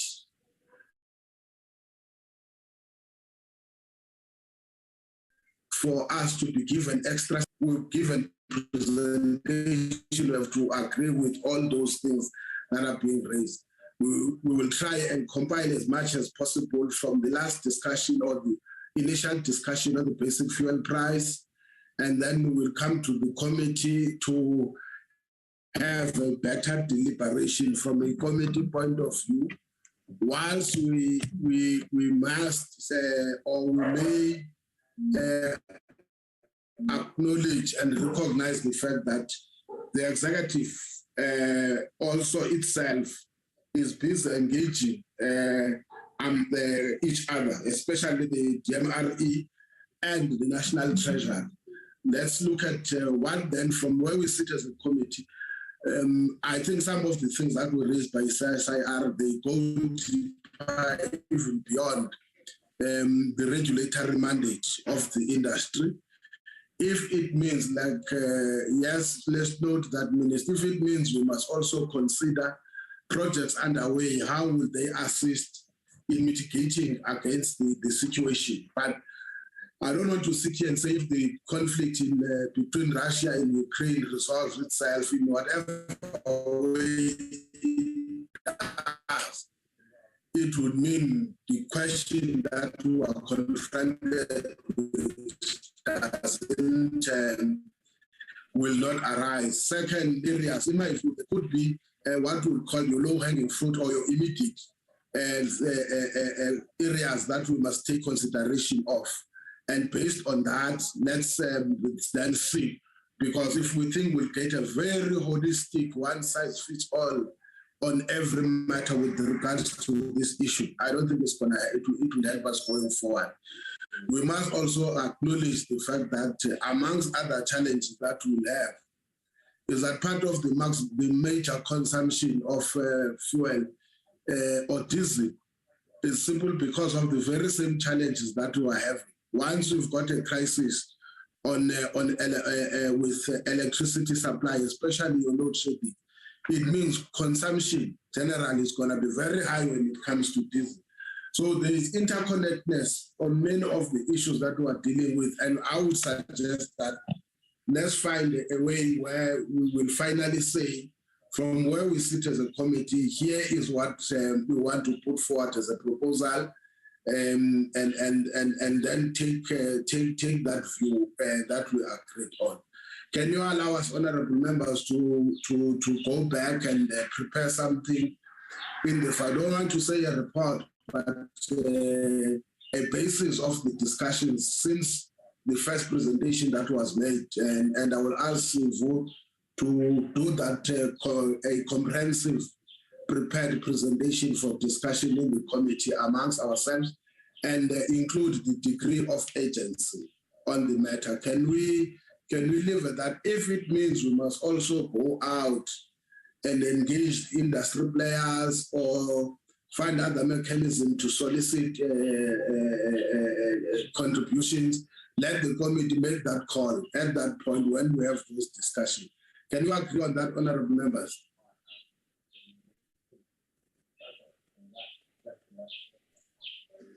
Chair? Yes, Honorable Madam. Thank you, Chair. Could I just ask two quick follow-ups to the Minister, very short?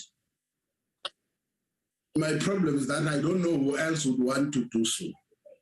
Okay, Chair.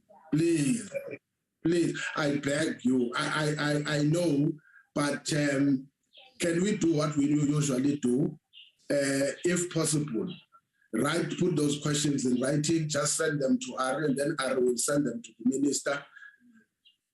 But also, in those discussions, again, you will be allowed to express your views. If we cannot get a solution to them, we will find mechanism, all of us, on how to attend to them if they require the minister to respond to. I'm just avoiding the temptation that might arise, and then we'll end up not finalizing on a very serious matter. I'm sorry to use I'm not individual. For me, when it comes to the issue, this is an issue that on daily basis confront our people, and we can't run away because it's at our own doorstep. So I was just making that proposal. Is there anyone who would want to move for that? If you are quiet, it means then we've got no view. We are three, Chair. Honorable Malenga is proposing that. Is there anyone who seconds Honorable Malenga? I am seconding, Chair. Thank you, Honorable Matope. Honorable Minister, as a responsible executive authority, yes, thank you very much with your team, but you can see the matter is still a matter that will remain seized with, and thank you for availing yourself and the Deputy Minister. From time to time, we'll come knocking on your door. We see that the most thing, yes, you are accountable to this by oversight responsibility, but I always say accountability also includes cooperation in finding common solutions. So we really appreciate to have those engagement, and from time to time, your availability and your team is always appreciated, so that we will quickly find solutions on these matters. We know and we wish you well with your counterpart on National Treasury on trying to find a solution on a matter of this nature. I can't say it is second to other. To me, it is almost equal to some of the challenges because its economic impact is something that is felt by anyone who is a South African or who is based in South Africa. Thank you very much to you, Honorable Minister, and your team, as well as CSIR and National Treasury. Thank you, Honorable Ozepo. I've noticed that other departments didn't bring their ministers or deputy ministers. I took note of that. Okay. Thank you very much. No, that one is it's all require a cabinet decision. Thank you. Thank you. Is it possible, Ayanda and Ari, in the 10 minutes to take the minutes? Yes, Chair. Yes, please.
Is there any move of the minute? Sorry, I'm talking.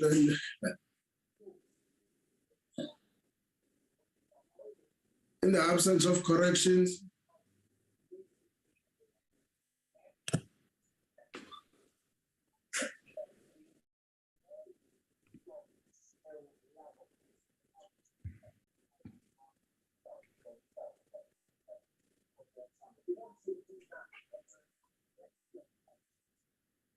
Chair?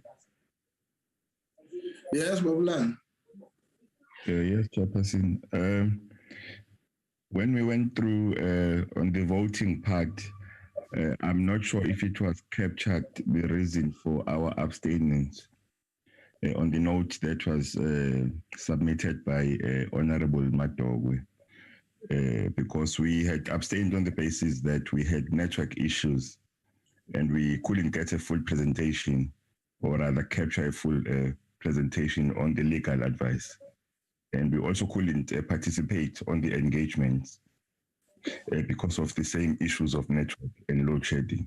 So hence our abstinence. I'm not sure, I don't have that message of, let me check of Honorable Madogwe. But obviously when there's an abstention, you don't have to explain why you explained, because that was a voting. Members, they express when there's still a discussion. On the voting, it's just for and against. And I think it was accepted. Honorable Madogwe, the man, was explaining that because when the voting was happening, they couldn't be present. But they would be they will abstain, or she, because it's the only one who was voting, by the way, was abstaining. There it is. I think, let me see whether it says I've been having serious network problems all day. Honorable Lang has just informed me we are voting. Please note that we are abstaining from voting on the basis that I've not been able to follow. Yes, that's what it says. But I'm not sure whether it should be captured. Members can guide me to follow the deliberations and would want to make an informed decision. I understand the reason given, but on the voting, I'm not sure because it's just about numbers. I can be guided. Ari or Ayanda? Because my difficulty, Honorable Lang, is that Chair. if we were to say voted in favor and against, now the others would say, then explain on that voting why we voted for or why we voted against. It's just a reflection of voting. I'm not sure where we should capture it though when it comes to the reason, whether it should be captured under deliberations or discussions. I'm not sure. Yes, Honorable Malinga. When it comes to voting, abstaining is abstaining. Voting for is voting for, and voting against is voting. You don't have to elaborate on why you're abstaining or voting for. So it should just say EFF delegation abstain, in period. Yes, but also there is one, it's not two. So the other one as an alternate will vote if the other. So in this case, it would have been Honorable Madogwe because both of them, they couldn't get through. I'm not sure, Honorable, but the problem is, I'm saying when you vote, when it arrives at a voting, it's very difficult to explain because people will vote for or against the motion. Maybe is there any member wants to guide us, but it can't be under voting. That is the only issue. Maybe if we combine this as a report, it can only be captured under when we do the report that on the report, the reason for the FF abstaining will be 1, 2, and 3, because at the end of the day, we have to do the conclusion on the basis of a report that will have to be tabled. Can you live with that? Noted, Chairperson. Okay. Is there any mover? Oh, there was a mover, Honorable Malinga, or am I wrong? With that explanation, Chair, and correction that we adopt the minutes. Thank you. Okay. Is there any seconder? Chairperson, I stand to second the motion, the minutes as done by Mamaling. Okay. Can we then go at the yellow? I think there was a voice. Is there any matters arising? Yes, Chairperson. I have a matter arising. Yes, Chairperson. Ellen. The issue of the decision to rescind the probe into the RMIPP was based on the legal opinion from the parliamentary legal advisor, in which he stated that there was no appeal against the judgment. I have subsequently, in fact, on the day of the meeting, circulated the actual appeal document, which was lodged on the 18th of February. And I want to bring it to your attention that the information we received from the parliamentary legal advisor was factually incorrect. So my question then, Chair, is have we based the decision that this committee has taken on incorrect legal advice? And if so, what action should be taken about that? Thank you, Chair. Okay.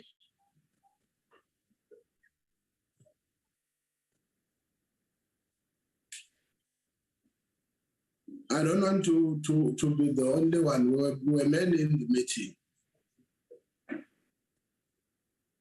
Look, let me start from here. I don't know, Honorable Mela, maybe we've got a completely different understanding. The first issue I tried to explain when Mr. Techan explained, I said, to the best of my knowledge, what he said, they have not found any evidence that there was an appeal. I don't think it's correct, though, to say even if there was an appeal, the committee would not have rescinded the decision. The application, to the best of my knowledge, was an application for leave to appeal. The judgment stands. It doesn't change. That's what I said. The authority with information that could be received is the one that will be received from the committee directly or from the legal advice.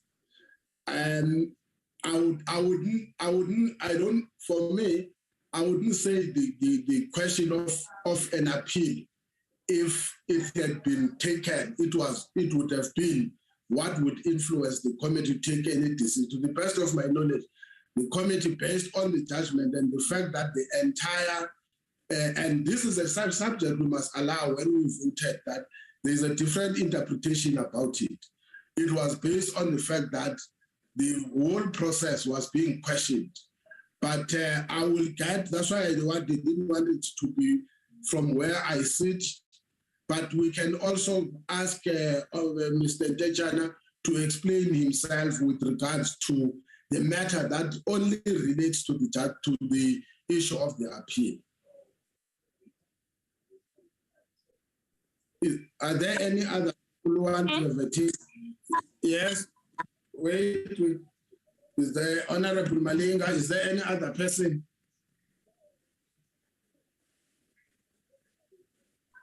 Yes, Chair. Okay, Honorable Masaule. Yes, Honorable Malinga.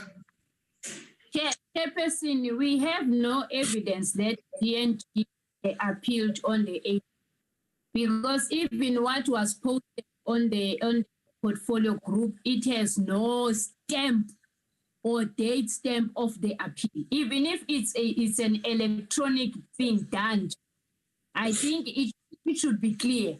How do we know that DNG, we don't have that proof. We don't have that proof that it was appealed within the 50 days made by the court. That's my only issue, Chair. Thank you very much. Honorable Mashan.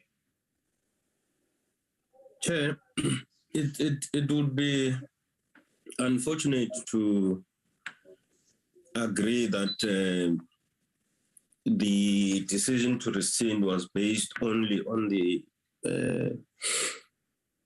fact that there is an appeal or no appeal. If you remember correctly, that information came when we were wrapping up the discussion. But the discussion was around the fact that the court case itself, there were no material findings that there was influence in the entire process. And we went into town into explaining what is it that we had raised as the committee, what is it that the court has found not to be material findings against the process. Now, it's disingenuous to base our rescinding to one issue that came at a later stage. In fact, there was an agreement that whether there's an appeal or no appeal, we are satisfied that the issue of the court suggests that there is no other material facts that we may find and arrive at that are different to what was providing facts to the court case itself. So it's very disingenuous to say we had based our decision to rescind only on the appeals process and nothing else. Thank you. Honorable members, can we agree on one thing? One is that this matter is not going to go, whether we like it or not, as long as it's still going to be in courts, it's not going to go. And from time to time, we'll be invited as and when the situation demands to interact with this. There are three processes that happens. Even I hear you, Honorable Malinga, the fact is, even if there is an application, the application will be leave to appeal. On a leave to appeal, it can be granted, it may not be granted. When the leave to appeal, it will be the appeal itself. Let's assume the appeal just, what do you call, hypothetically, let's assume the appeal is in favor of the applicant. It might then demand, based on the contents of that granting and success of the appeal, that the committee looks at the implications as raised by the court in its judgment. So it doesn't mean it will end, but for now, can we agree that there's a decision, and that decision for now stands until there is a contrary process or outcome that will act contrary to what is existing? We're a committee of parliament. If it won't be us as individuals, those who will be coming after us will have to take the responsibility of every part of it. So I wonder, can we put that and put it to that extent and then move forward?